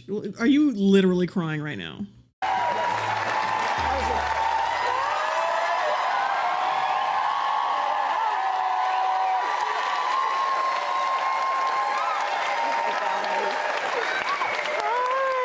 So welcome to hello, Madam Vice President. Hello, welcome to Michigan. It's so good to be back. And Governor, thank you for everything you are and everything you do for the state. Thank you. Thank you. To see this, we have 1,000 my screens goodness. here Oh my representing goodness. people from all over the country. Hi, everyone. Can you Oh, only 1,000, huh? Can you feel it? Can you feel the joy rising in here? I can, and I have to tell you, there's so much that I love about It's really freaking me out. because it really is a. Yeah, I can really feel the joy. It's really freaking me the fuck out. That was the look on her face was so funny. Rising in here? I can, and I have to. Can you feel the joy rising? Yeah, I can. Cynical person. Kamala got snipers ready for Jay. So much that I love about our campaign because it really is about the people. I look around at these screens, Oprah, I look at who's in the room, and this is America. This is America. You know, I was saying, You know, the subset that's rich enough to give to rich enough to give us some donations and just be simple enough to vote for us. saying with a group of friends earlier, I think in this moment where we've dealt with. I mean, can you fucking believe? Like, how many views did this get? 2.3 million streamed 8 days ago. I'm sure if you go to any stream, even like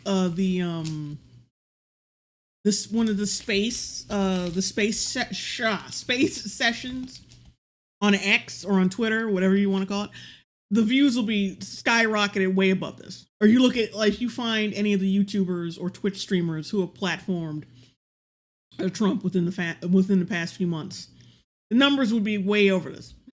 Just way over this.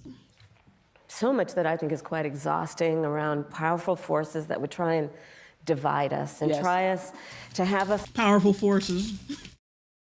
That sounds like a compliment to me. As Americans pointing fingers at each other. Yes. That I've done so much wrong, you know. Can we just stop pointing fingers? Such a fucking coward. this movement that is about reminding each other that we have so much more in common than what separates us is so critically important. And this is about the... We have so much more in common than what separates us. Oh, by the way, those jungle bunnies think Trump is going to give them a check. We were just being racist towards, like, low-income black people, but,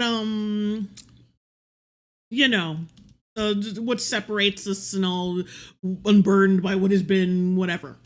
strength of who we are as Americans.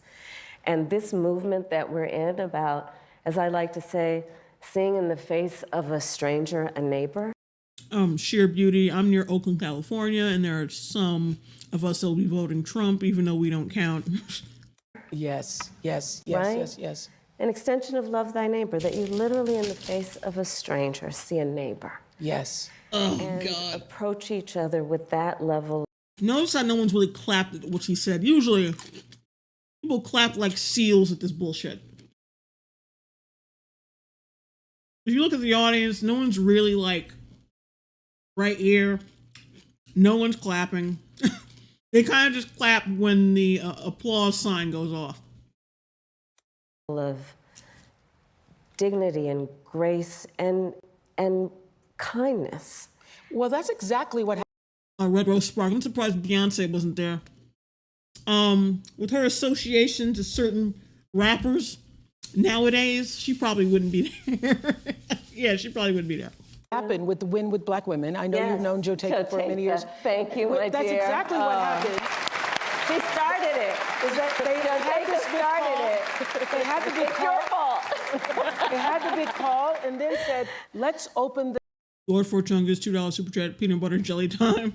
door. Yeah. Let's open the door and invite everybody else in, and everybody actually came. Organically. Yes. Organically. Like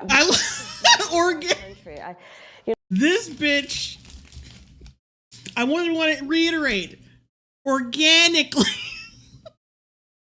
They totally came together organically. We didn't manufacture any of this hype. It happened organically. Holly Taylor, $2 super chat. They live off slogans, no thoughts, empty heads. You know, there's so much at stake in this election. And ultimately, the question before us is, what kind of country do we want to live in? And the beauty of a democracy, as long as we can hold on to it, the beauty of a democracy. We're not in a democracy. We're in a, what the fuck is it called again? Oh, God, it's a something republic. Democracy is each of us has the power. Oh, I'm sorry if my bag is bothering you guys. I need some Chex Mix to survive this. Each of us has the power to answer that question. That's right. Everybody. Right? What is that fucking... It's just so cringe. This call and beyond has the power. But can I just start with this? Yes, please. I have to say this because in all of my private conversations, Gail, and I've said this 100 times, and everybody is saying it, you all have said it, I know you have. It seems to us that something happened to you the moment Joe Biden, President Biden, stepped aside and withdrew his candidacy, that yeah, it was panic and a need for a belt of scotch. Because I knew I was fucked. I found out I was really way over my head. Like, I realized that giving head. I realized that to get ahead by giving head made me in over my head. Oh, boy. A veil or something dropped and you just stepped into your power? What is this? Fucking He-Man stepped into your power? Look, her candidate became senile and unable to fulfill his duties. If she got power from that, she's a fucking sociopath. If anything, she should be saying, like, you know what? I didn't want to get it this way. You know, my running mate, you know, he's a good... I mean, I'm speaking the way she should be speaking. I'm not saying that Joe Biden's a good person.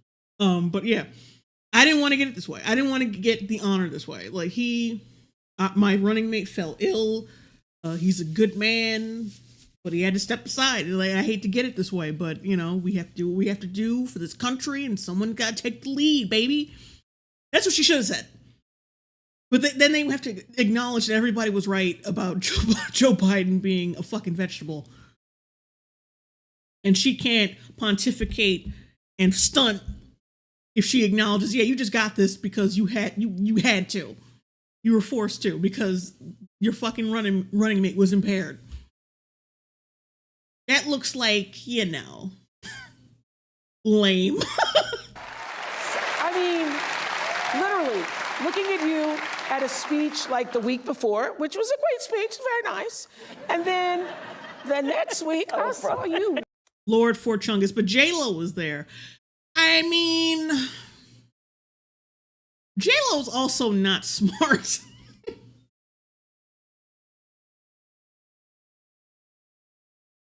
And like you can always talk to your lawyer about where. You know what? No. You know what it is? Beyonce's way more secluded than J-Lo is. J-Lo thrives on attention. We saw that with all this shit she was releasing this year and her marriage to Ben Affleck. So yeah, of course she came out ahead of this. With Beyonce, it's like, yeah, she probably does have a big ego and all this shit, but she's secluded. She wasn't gonna come out for this. Walking in the thing. And I said, yeah, my running mate has dementia walk. Step into your power.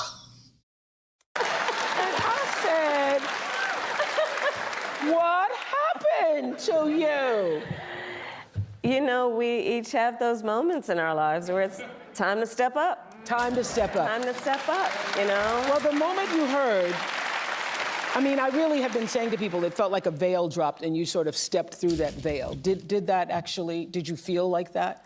I felt a sense of responsibility, to be honest with you. And with that comes a sense of purpose. But we're all here and you all are 60, 70, $2 super chat. About as organic as an indoor house plant. taking time out of your busy lives, everyone here, everyone on the screen, because there really is so much at stake. I have spent a lot of these actors are not busy. the majority of my career being concerned about the well-being of other people. Yeah. Whether or not their balls are being tickled.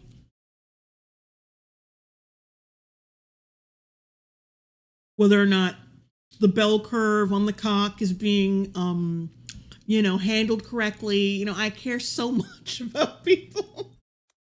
As I've said, in my career as a prosecutor, I never looked at a victim or a witness and asked them, are you a Republican or a Democrat? The only thing I ever asked fuck you. them is, are you okay? Are you okay?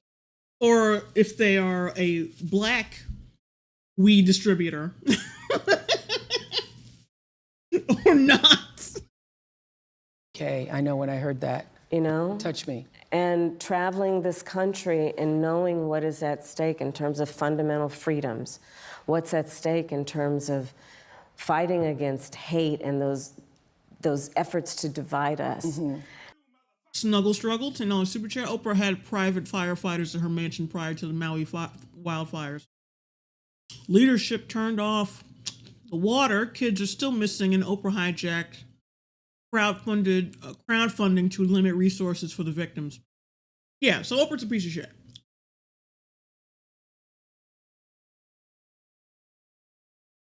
And I do know that I'm in a position to do something about it. So I felt a great responsibility. And the incredible power of the people, right? Who, I'm not the only leader in this. We're all leaders in this. This is so much bigger than me. It's about who we are as Americans.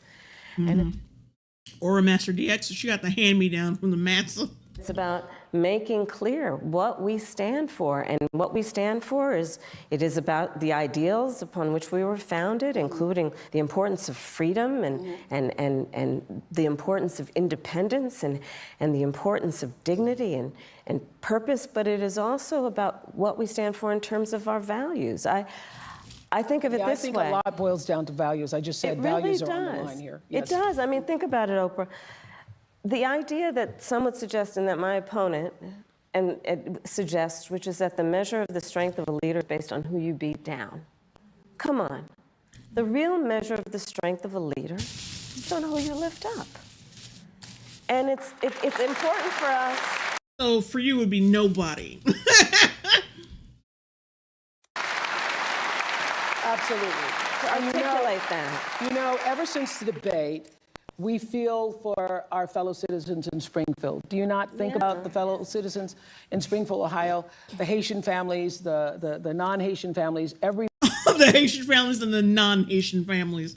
Lovely. Everybody having to deal with this lie that has endangered the lives of Haitian people and anybody. No, it hasn't. They'll be fine. If you snatching up cats and grilling them up, you ain't gotta worry about nobody walking up on you. Fuck out of here. Who looks Haitian. Everybody in America feels. And how does someone look Haitian? For that. And everybody in America, left, right, middle, has concerns about immigration. Yeah. And I'm told that Justin, where are you in the audience? Justin. Hello. In our audience. Hello, Madam Vice President. You live in Michigan. Yes, ma'am. Oh, look at them trash waves. Tire marks on your fucking head, nigga. Madam Vice President. I do. What's your question? It's an immigration question. My question for you is, when you become president, what would be your specific steps? Yeah, of course. What would be specific president? An immigration question for you is, when you become president, what would be your specific steps? Yeah, of course. What would be specific steps to strengthening the border? So it's a wonderful and important question. You know, my background was. Yeah, we do. We know the back shots. As a prosecutor, and I was also. The back shots of your background. Of a border state. So this is not a theoretical issue for me. This is something I've actually worked on. Okay. I have prosecuted transnational criminal organizations for the trafficking of guns, drugs, and human beings. I take very seriously the importance of having a secure border and ensuring the safety of the American people. Sadly, where we are now can be traced most recently back to the fact that when the United States Congress, members of the Congress, including some of the most conservative Republicans, came up with a border security bill. And here's what that border security bill would have done. It would have put 1,500 more border agents at the border. Let me tell you, those. Yeah? That sounds like an actual plan. As opposed to you, who were just, I used to really care about stuff. I was really passionate about that stuff. I'm not going to tell you if I'm passionate about it now. Not really. Don't really have a plan either. Even though I was sitting around measuring Biden's office, getting ready to move right the fuck in. I just don't have a plan. Whatever. Just shut up. Just stop talking to me. Stop it.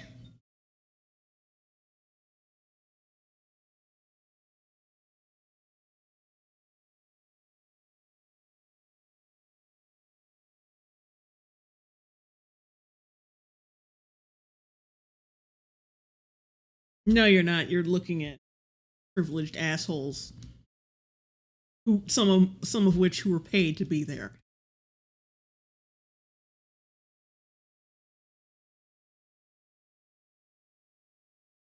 She is not answering this question.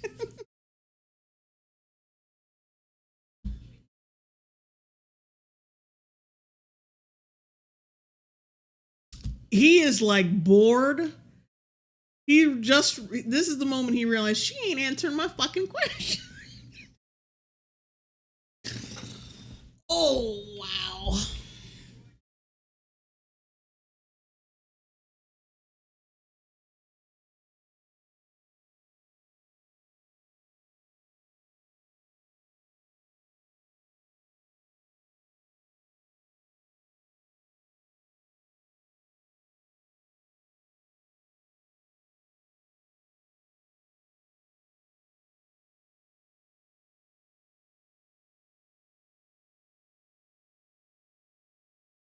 Yeah, they just heard the last part and started clapping.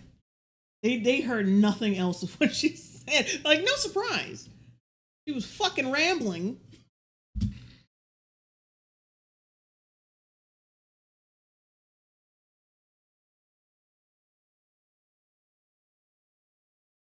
Okay, so why don't you just fix it now then? You're in office right now.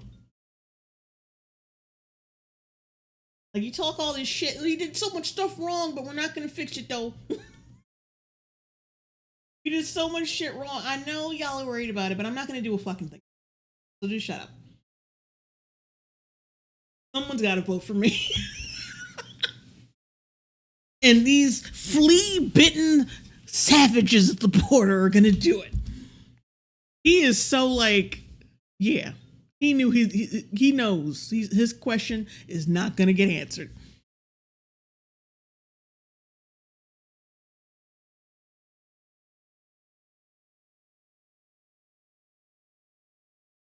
Like, she acts like she can't do shit. I mean, she can't, but it's not because of lack of spirit. She's just so fucking useless.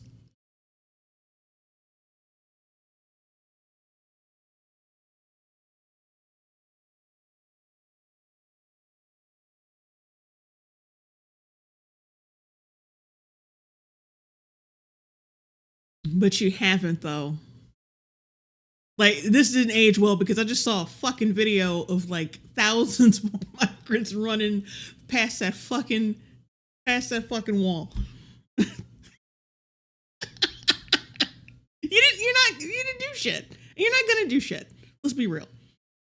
Juan Wick, she has a background in back shots. That was my joke. I said that. Lord Forchungus, $2 super chat, and how has that worked out for California?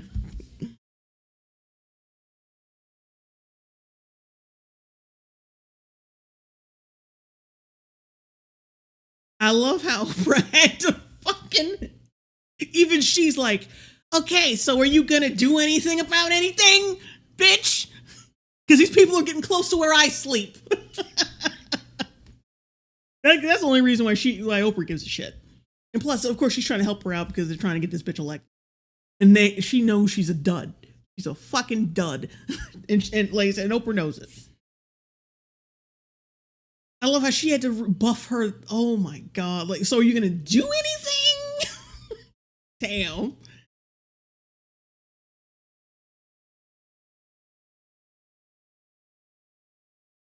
She did not, by the way. Like I said, I just saw video footage of just today.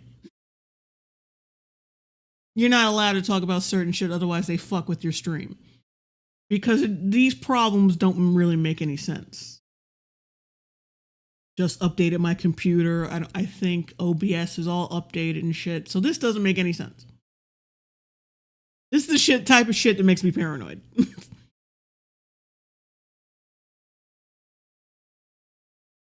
Snuggle struggle, no audio. Also looks like YouTube is actively cutting feed. Yeah, that's what I'm saying. Like, because these, with the thing, what happened is that OBS randomly crashed, and I didn't notice it until I minimized my window, my browser. See, shit like this, it makes me think, oh, this shit. There's no way this isn't happening on purpose. Anyway, we're back, kids. Let's do this. I think I might skip through some shit because, yeah, I don't like how glitchy things are getting. And Donald Trump called up those folks. The cost of living is their top issue ahead of the election. Let's take a look. Groceries are extremely expensive right now. Hey, it's one of those jigaboos that Oprah was talking about. Groceries are extremely expensive right now. I don't understand how people... The chick in this video, this chick right here, actually came out against her footage being used because she is not supporting Kamala in the slightest. Are affording life right now. For so many Americans, the high cost of living is their top concern this election. Rach, we have $435 to last us till the end of the month. Okay? What?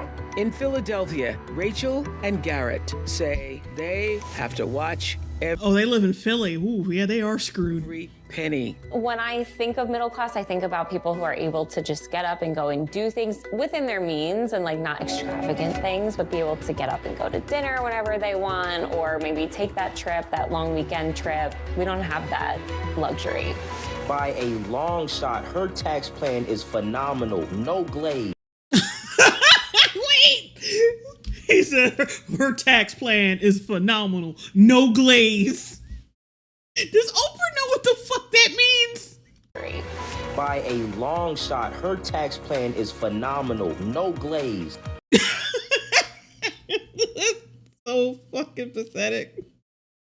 Also, keep in mind, like influencers have come out and said that they have been paid to come out in support of Kamala Harris and repeat her talking points and all this shit. So I can't even take bruh seriously. The fact that he said no glaze is like enough for me to think that he is 100% glazing. Kamala Harris just delivered her new economic Why isn't this in sync? Y'all don't know how to sync up your shit. plan, and boy, oh boy, is it good for small business owners. Holy shit, you guys. Kamala Harris is going to announce tomorrow. Oh my God, guys, my dead eyes and my dead voice really want to tell you that Kamala Harris is so great, guys. No glaze. Kamala Harris is so great, guys. No glaze. No glaze. When I am elected president, I will make it a top priority to bring down costs and increase economic security for all Americans.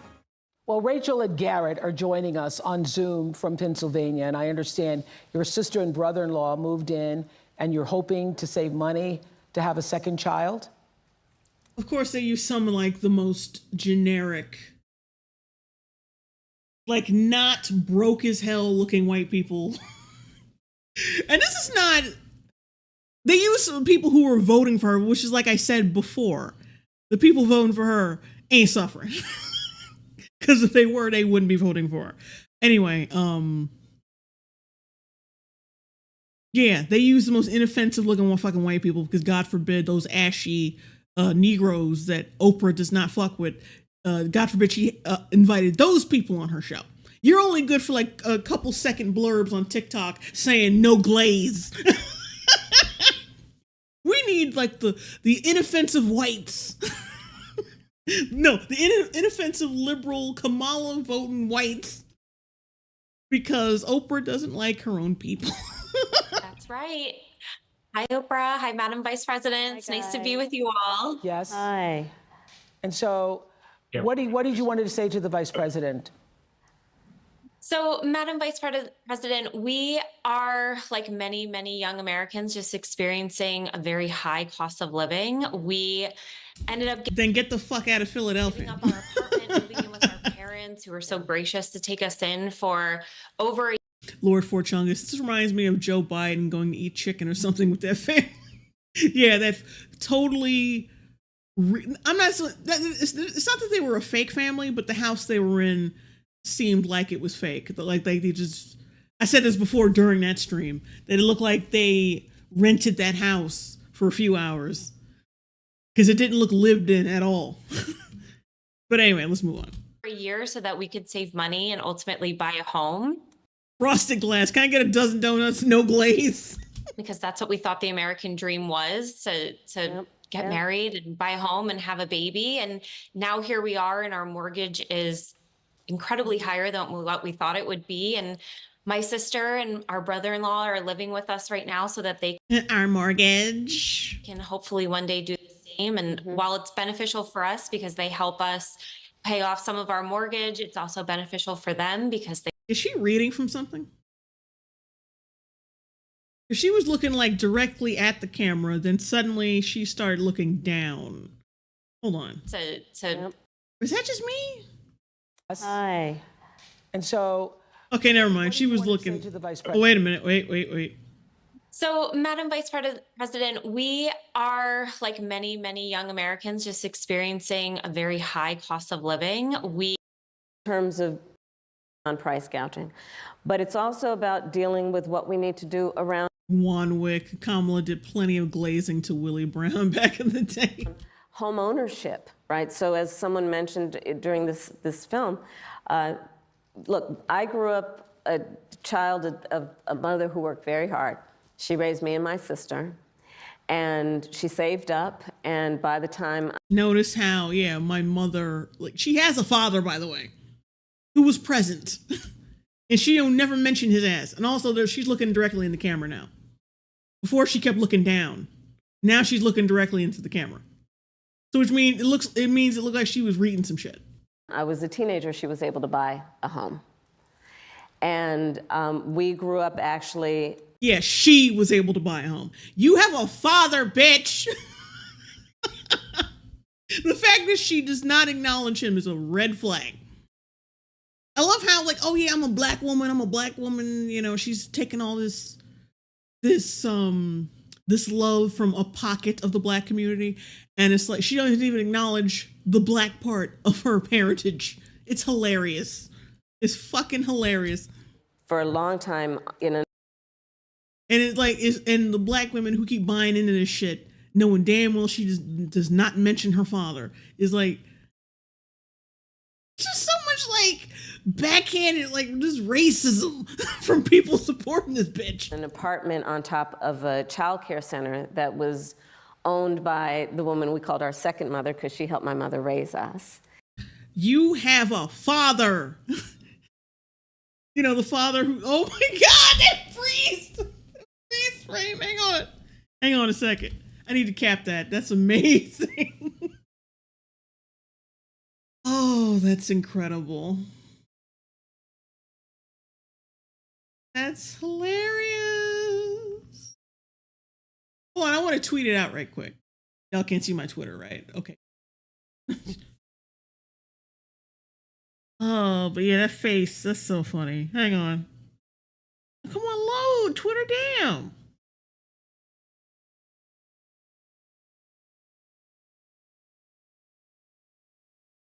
Yeah, sorry guys, just waiting for Twitter to load up so I can tweet this shit. Come on. Mr. Rich Low Pitch. Ooh, she getting that glaze.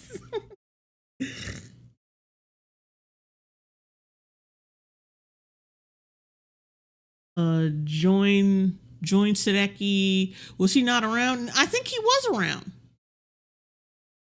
But it don't even matter though. Like, she's been campaigning and like she has been pimping out the fact that she is a black woman and she don't even acknowledge the black side of her fucking family. I need to put this through an upscaler to make it look real good. No vacancy, $2 super chat. She don't mention her father to appeal to single moms. So black women.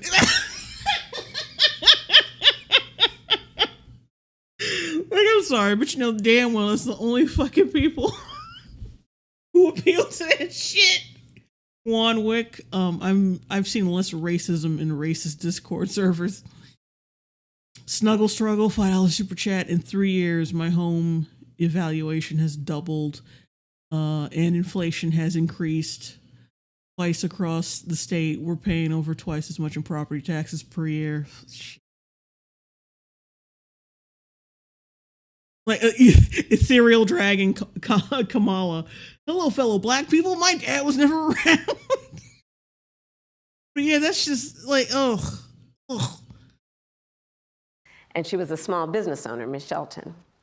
So I'll bring all this together. And your father was a professor. No mention of that shit. To tell you, the way I think about it is, one, when people work hard and have a dream of buying a home, we should give you the opportunity to be able to do that, which is why part of my plan is for first-time homeowners, buyers, to have a $25,000 down payment assistance to buy your first home.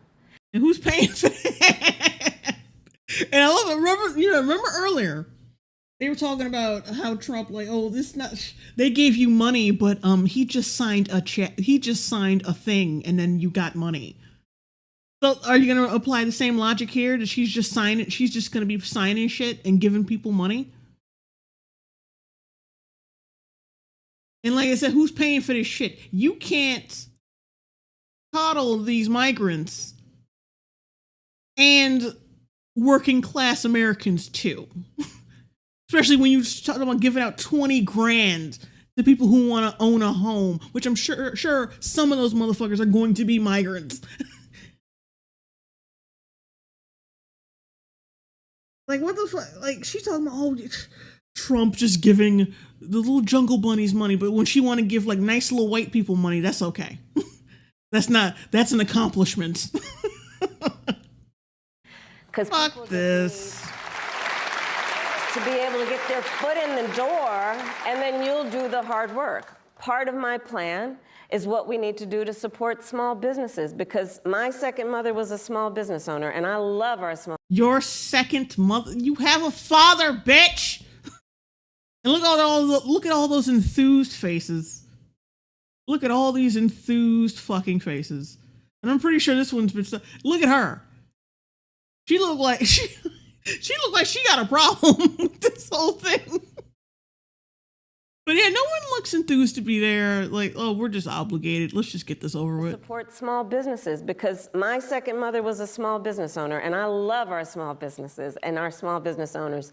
They are not only business leaders, they are community leaders. They mentor, they hire locally, and we have so many entrepreneurs in our country who have. The husband's like, look at how he's frozen on that face.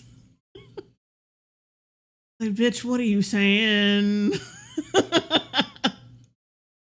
Great ideas, incredible work. And her, she's just soaking it up because she's a bubble-headed fucking idiot. Not necessarily access to capital, because not everybody, like my opponent, was handed $400 million on a silver plate that he. I thought he had a small loan of $1 million. So now y'all changing the narrative on that. Now y'all changing I thought it was a small loan of $1 million. Now it's $400 million? Y'all can't even keep your fucking bullshit straight. Not that the $1 million was bullshit, because even Trump backed that up. I'm just saying, like, you. When do we get here? Filed bankruptcy 6 times on, and so. Oh, he filed for bankruptcy. You know, small businesses are known for filing bankruptcy also, right? Especially when the economy is shit. You know what I mean? It's kind of a thing that they do, especially when the COVID situation gets mishandled so horribly. You start shutting down businesses. Yeah, you know, whatever. We're not gonna talk about that. So part of my plan is to give startup small businesses a $50,000 tax deduction to start up their small business. Right now it's $5,000. Nobody can start a small business with $5,000. So that's part of my plan. You can if you, depending on the business. You can. It could be a very small business, but you can. Nobody can start a business on $5,000. Well, from what I keep hearing from liberals and their justification for why migrants should be here is that they can just pull businesses out of their asses with nothing. So what you talking about? A teeny tiny business. That's a business in teeny tiny business. See, even Oprah had to step in, like, well, a small business. Like, she's saying it in a joking way, but yeah, come on. She's correcting her while trying to, suck her ass. It's a teeny tiny business. That's a business in teeny tiny business. It's a concept of a business, right? Yes. You know where I'm going. That's right. And it's still on paper with the $5,000. Right. It's still on paper. It just hasn't happened, right?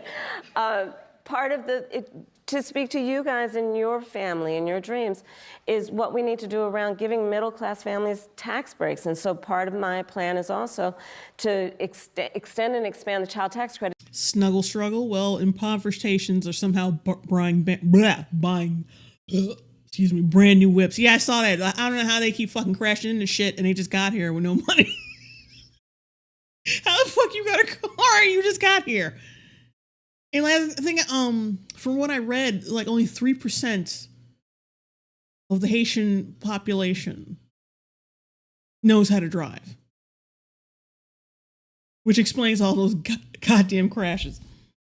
It's $6,000 so that you can, in the first year of your child's life, have the resources to be able to buy a crib and a car seat and clothes for your baby, knowing that's such an extraordinarily important time in their development, and you shouldn't have to worry about how you're going to take care of their basic needs. All of this and more. Okay, I need more questions. Let's move.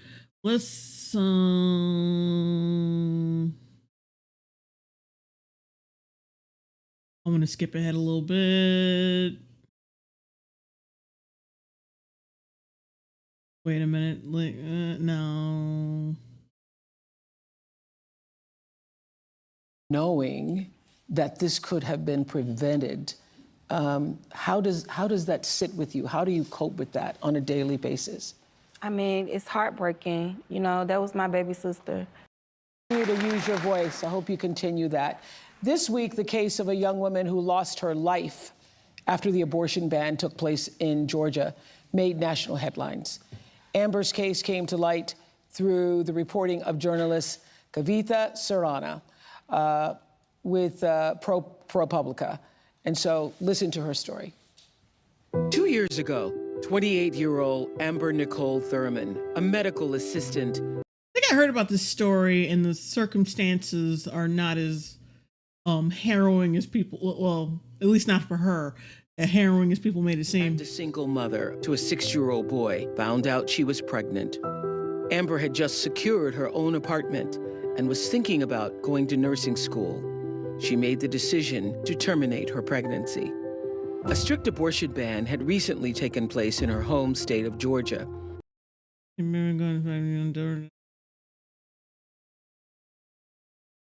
Which caused Amber to travel to North Carolina for the procedure. Traffic made her miss the appointment, so the clinic gave her medication, what are known as abortion pills. Okay, so, problem? Once back home, Amber experienced profuse bleeding, vomiting, severe pain. She eventually... Yeah, that's what happens when you take pills to turn the life growing inside of you into a slushy. You kind of like, you might even follow suit to that. You might succumb to that shit too, because it's connected to you. Passed out. Her boyfriend called for an ambulance. At the Georgia hospital, Amber's condition deteriorated quickly. In a rare occurrence, it was discovered her body had not expelled all the fetal tissue and an infection was spreading. She couldn't abort it good enough with the pills. So Official Georgia State medical expert analysis of her case. So the kid's already dead. So the kid was already dead when she had to go to a hospital. Okay. Says Amber should have received a life-saving D&C, but doctors waited 20 hours before deciding to take her to surgery. Amber's blood pressure had taken a dive. Her organs had started failing. In the operating room, her heart stopped. On the way to surgery, Amber's last words to her mother were, "Ethereal dragon." She could have died from the abortion too, yeah. "Promise me you'll take care of my son." The one you killed, or please take care of the slushy. Put him in a fucking cup. Put him in a cup and put him in the freezer, please. Oh boy.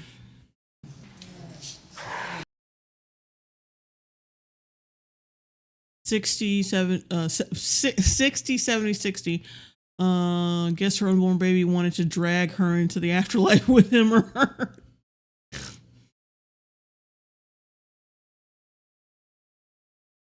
Frosted glass. That's not because of the laws. That's not the hospital's fault, not the state. That's the hospital's fault, not the state laws. Yeah, it seems like to me, yeah, you should be suing for malpractice, not blaming abortion laws because it seems like you were able to get abortion just fine. The kid was dead, like you wanted, but because you took pills that was supposed to kill something, it started to kill you too. And yeah, the hospital was negligent. You should be suing them. Why are we here? Sue them. Ain't got nothing to do with no fucking abortion laws. As if you wouldn't come up with complications during an actual abortion procedure. Happens all the fucking time. Oh, Breeze, and I was about to mention that too. The father went where, right? How are you having these fucking babies? Are you having immaculate conception? Where the fuck was he during all this shit? You just having babies with motherfuckers who don't give a fuck about you. Because where is he in all this? I see 3 women sitting there talking about this shit. Where's the man? His mother, Shanette, and older sisters, CJ and Andrika, are here.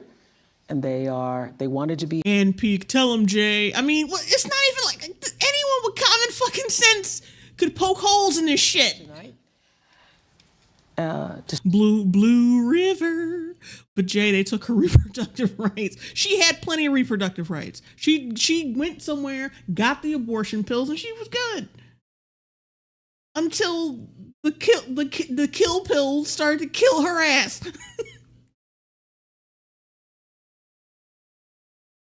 And it seemed like the only people who are at fault here, besides is the fucking hospital. Sue the hospital. Sue the fucking hospital. Why are you here? To speak out for the first time. Ms. Shanette, what do you want us to know about Amber's story? Initially, I did not want the public to know my pain. Of course not, because the story has nothing to do with policy. I wanted to go through in silence. Which is what you should have done. Grieving in silence is exactly what the fuck you should do. Otherwise, you become like that fucking cringe asshole, like the father of that kid who got killed in that mass shooting. I forgot what his name was.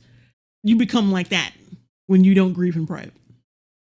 Because now you're being used as a political fucking puppet, and it's gonna be that way for the rest of your fucking life. You ain't gonna have a moment's peace.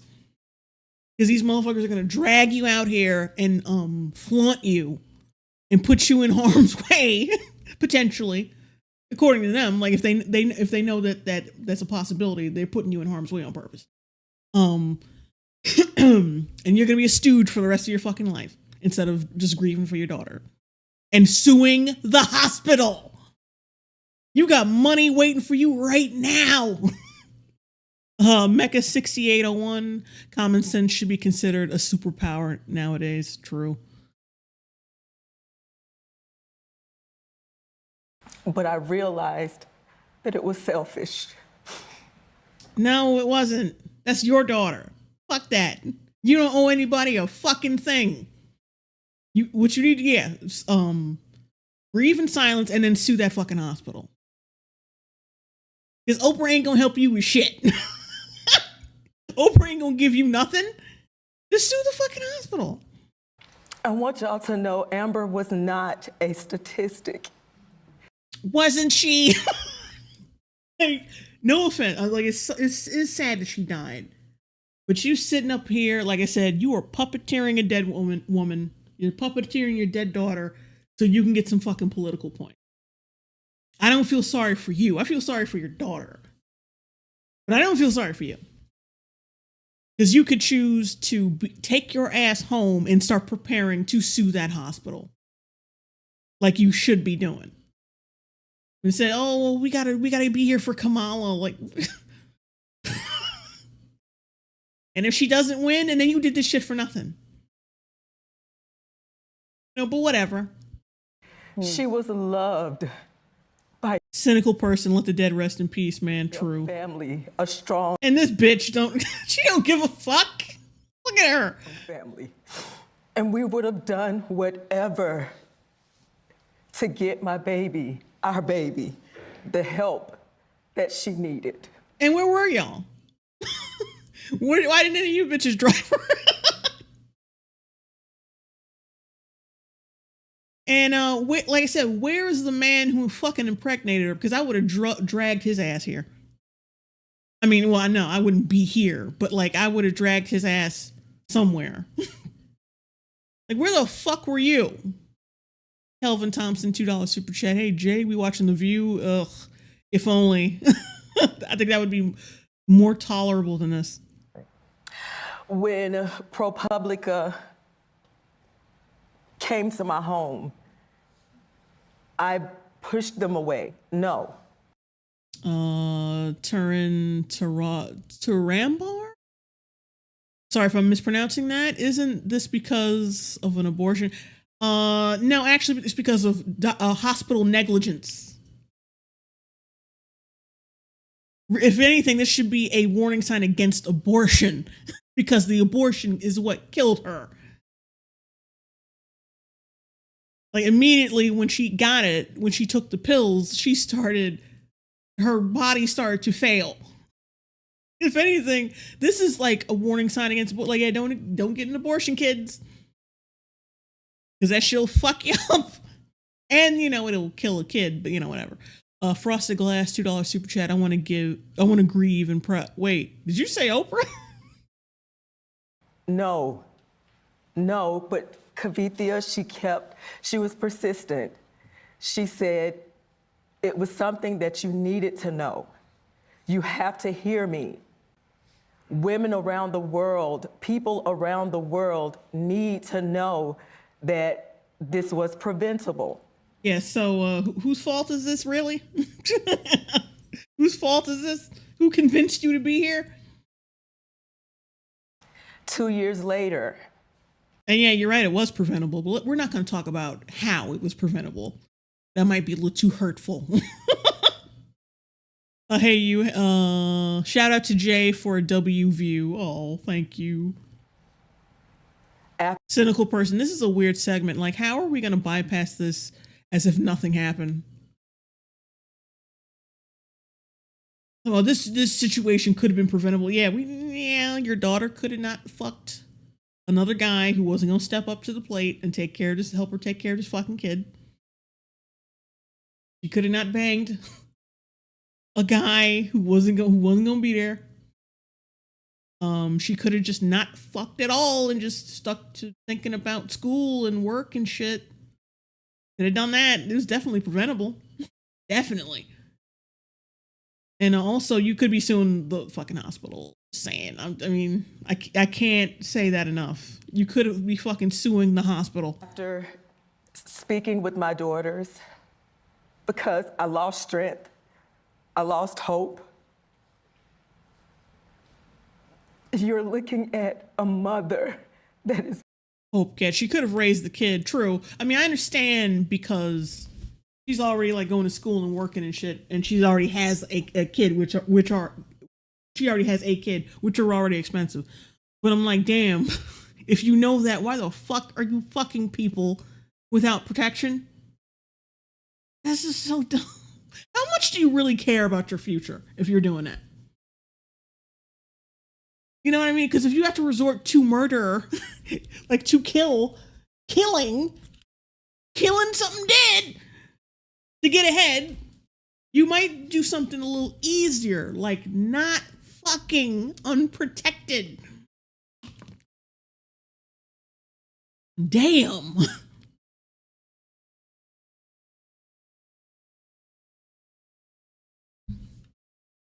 It's broken. Mm-hmm.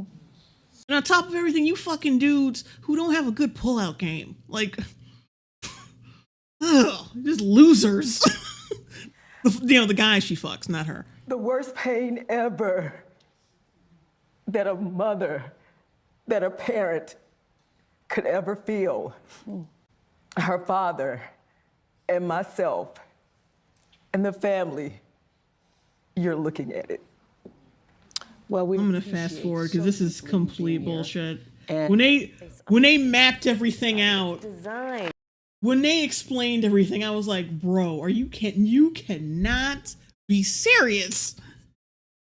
didn't even try to lie about the circumstances of that situation. I'm like, because I knew it was going to be some bullshit. I was hoping it wouldn't be. I was hoping I'd be like, okay, we can just skip right on past the story because that's, okay, valid. But it wasn't.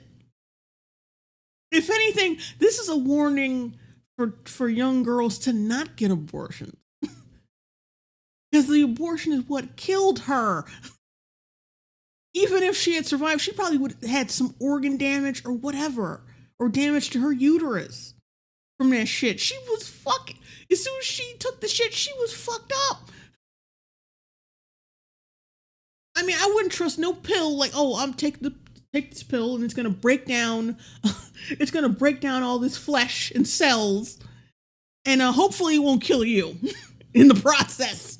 Fuck out of here. I don't trust that.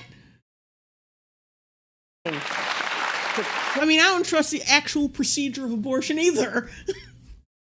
But damn, like so you're just gonna take some pills.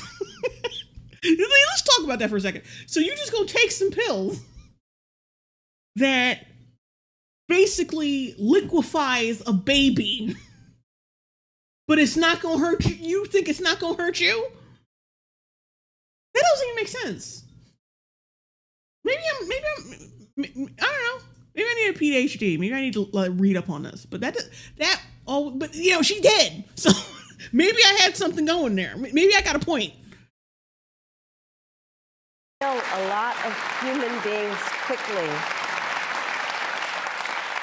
And there are things we can do. I mean, thankfully, over the last 3 years, like we've done some, but it is common sense. It just seems like common sense. We would see this. We would see our sense. Ooh, look at Hat Girl. Like, oh my God, I was planning on using oh shit.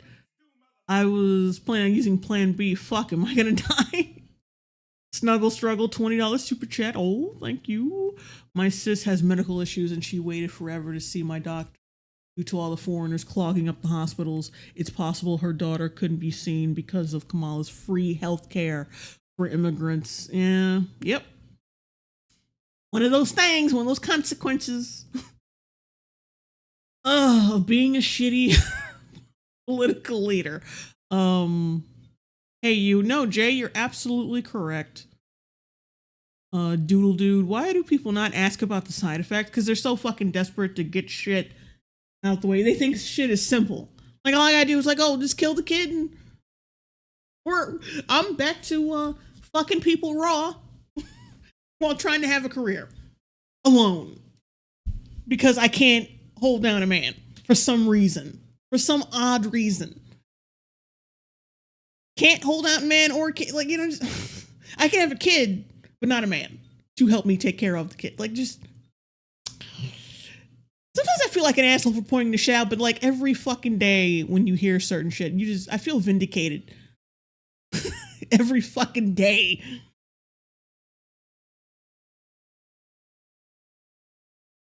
Frosted Glass. No, my baby was supposed to die, not me. That's gotta feel really fun.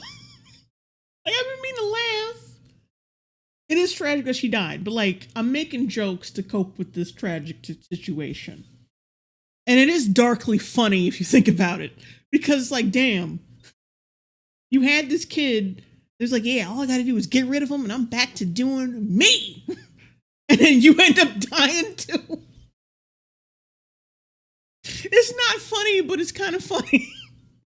It's like, damn, you thought you had this shit on lock. See this. I think that the majority of Americans agree with you that we do not want assault weapons in the hands of children. Maybe you shouldn't bring people here who are to this country who are used to having assault weapons then. You know what I mean? And other people who have no business with those types of weapons. Right. We know this is true. So we thank you, Natalie, and your family for being here. So, like, your armed security can't have those weapons either? Because I know you got military level security at this point in your life with all your clout, and also you too. They really mean they don't want you to have them. And like people fucking forget that gun control was all like was centered around racist fucking policy because they didn't want black people just saying on the off chance we would revolt and get some fucking revenge for all the oppression. They didn't want niggas having guns. And that's what started that shit. And now they're trying to apply that to everybody. Here. And good luck in that marching band this year. I hear you're going to go out for the marching band still. Thank you for inviting. Yeah, who gives a fuck? Anyway, snuggle struggle, assault weapon remains loosely defined to force a loophole in the Second Amendment to strip all firearms from Americans. Yeah, I figured that. Thank you. Unfortunately, it's a sad moment for us, but I wanted to make sure that, we can. Yeah, we got a Latino family, but the father, damn well is a white dude. Because we needed to be heard. Can't get two brown people on camera at once.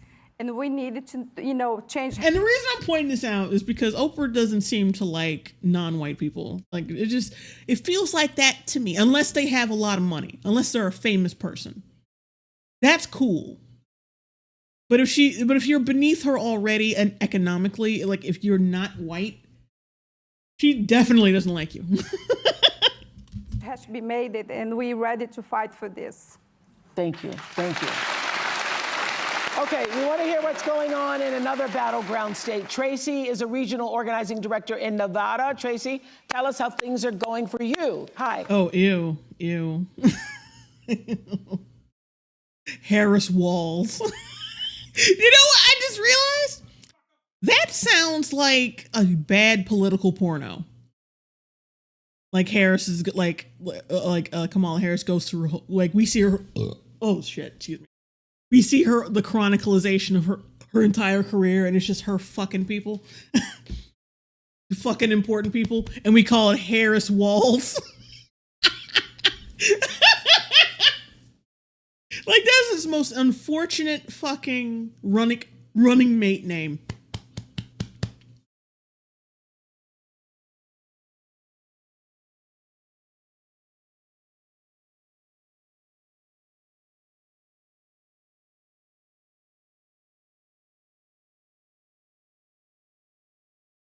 Oh wait, who said Harris's Sugar Walls? Blue River Harris's Sugar Walls. Damn, that's fucked up. Hi everybody, I'm Tracy Lee, a regional organizer in Nevada. I am the Silver State this year because there's so much on the line, from healthcare to lowering. What is it with Coach Walls? Oh yeah, where is that? Coach Walls. I don't know. It's one of those fucking things that they've imposed on him. He's like a funny white coach. Fuck off. Cost. These issues impact all of. Cynical person, how would you know if I'm a good person if I don't have an LGBTQ flag on my wall? My team and I have been building relationships with voters across this state because here in Nevada, we know that enthusiasm alone does not win campaigns. Organizing does.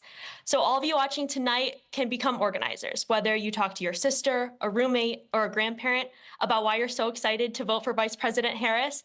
You are organizing and energizing other supporters. So please go to go.kamalaharris.com to find ways to help and just the phoniest fucking person. And enjoy the rest of tonight's event and let's get to work. Let's get to work. Let's get to work. Yeah, let's get to work because y'all are on borrowed time. It's already October. Oh, it's going to be October. Meryl Streep, hello. You and I. Hi, Meryl Streep. You and I have talked about this moment. Hi. How are you feeling? How are you feeling about the momentum? Oh, man. This has been overwhelming to have the privilege to sit in and listen to the testimony of the people here. Hello, President Harris. Yeah. She's a really good actress. That's all I'm going to say about that.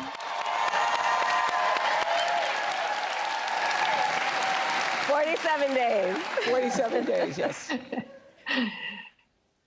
From my mouth to God's ear. And Like, remember when they were like this with Hillary and how that worked out? Hello, Oprah. I think the word of the day has been preventable. Preventable. All of this. The Wanwick, Merrill, I sold women to Weinstein Streep. hatred and venom and toxicity and Like I said, who's in charge? Who is this coming? Who's that coming from?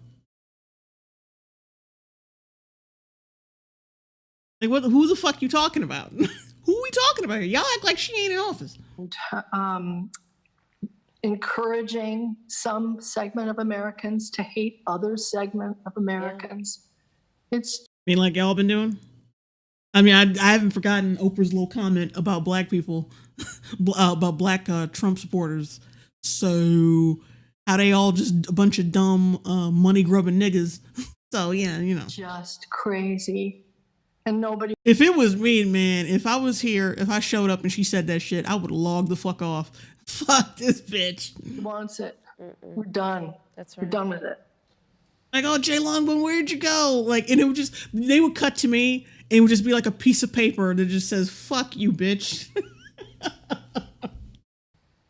I'm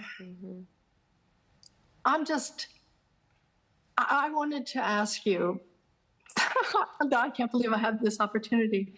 Oh, would you stop coming and just make a point? I probably never will again.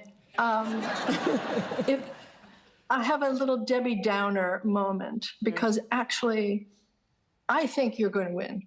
I'm sure you're going to win. Yeah, your word means a lot, Meryl Streep. Yeah. But what happens when you win? And he doesn't accept it. And hey, remember last time we didn't accept it and nothing happened? Remember we questioned the legitimacy of that of those results and nothing happened? What's gonna happen? Like the fucking hushed murmuring in the audience. Yeah, what's gonna happen? Nothing. Just like last time. You dumbasses. You know that there's going to be this long slog of shenanigans. Because unlike y'all, these like the motherfuckers who support Trump have jobs. They ain't got time to be marching in the streets and trashing people's shit. Because half the shit they probably gonna be trashing is theirs. They live in houses, bitch. And I'm wondering how we get to that moment, how we preserve certification on January 6th. Because if it doesn't happen, it'll be maybe thrown back to the legislatures of the states. And I've been working with state government citizens campaign, which is why SGC. If anything, being involved with a convicted felon, like they like talking about convicted felon this. What about you supporting Weinstein and Polanski? That should fucking disqualify you. You standing up and doing a standing ovation for the motherfucker when he wins a fucking Oscar, knowing damn well he raped a 14-year-old girl. If anything, yeah. Shouldn't that disqualify you from getting involved in politics? Because we want to talk about supporting convicted felons. The only difference is with Polanski, he didn't get a chance to be a convicted felon because he fucking ran like a pussy. But then again, Harvey Weinstein is a convicted felon, and you called him God, so yeah, your word means nothing. You're worried about what you're worried about, all the shit you're worried about supporting convicted felons and like the country and this and that doesn't mean shit because we've seen who you support. And we've seen that. So your word is jack shit. It doesn't mean shit. Holds no fucking weight. We know you're here because you got paid. And we know the only reason why you're believable in your conviction is because you're a good actress. So that's it. That's fucking it. We've seen your movies, bitch. We know what those fake ass tears look like. Like, yeah, she's the only convincing one here. But like, that's the thing, and that's what the scary thing is. That's why these motherfuckers should not be involved in politics, because we know y'all be acting. Because a lot of y'all are very talented actors. That's why your motherfucking asses shouldn't be here. Miss Midnight, all right, I'm going to bed. I'll play catch up tomorrow. Night, Jay and chat. Good night. I think I might pack it in pretty soon myself, because we're already at the end. And like Meryl Streep is simping hard, and it's starting to disgust me. America.com. So they're great. They're doing the unglamorous down ballot work of promoting those candidates, because I'm worried about it, and I wonder if we're ready for January 7th, 8th, 9th, and what happens. Oh yeah. You really think that like there's gonna be riots and they're gonna last 3 days straight? What fucking universe do you live in? Like I said, these motherfuckers have jobs. They ain't got time for that. Your supporters have time for that. So we will be ready, but just taking a step back, and thank you, Marilyn, for the gift that you give, your talent, your creativity. Thank you. Creativity, all right. But yeah, I'm going to pack it in here because this is like, ugh, gross. I'm done. I'm fucking done. Oh, hang on a sec. Oh, shit.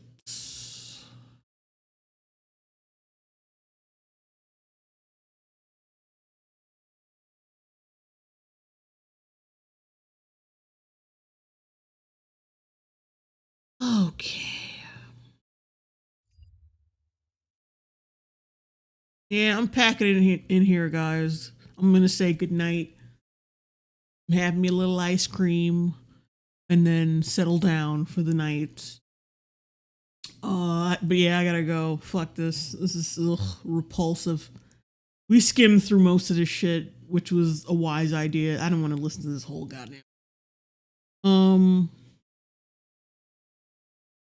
But yeah, good night, guys. Thanks for the super chats and the comments, well wishes. Thank you for the memberships and all that shit. I really appreciate it, you guys. And remember, if you're subscribed to me, unsubscribe star, unsubscribe immediately. There's only like 3 people still subscribed to me.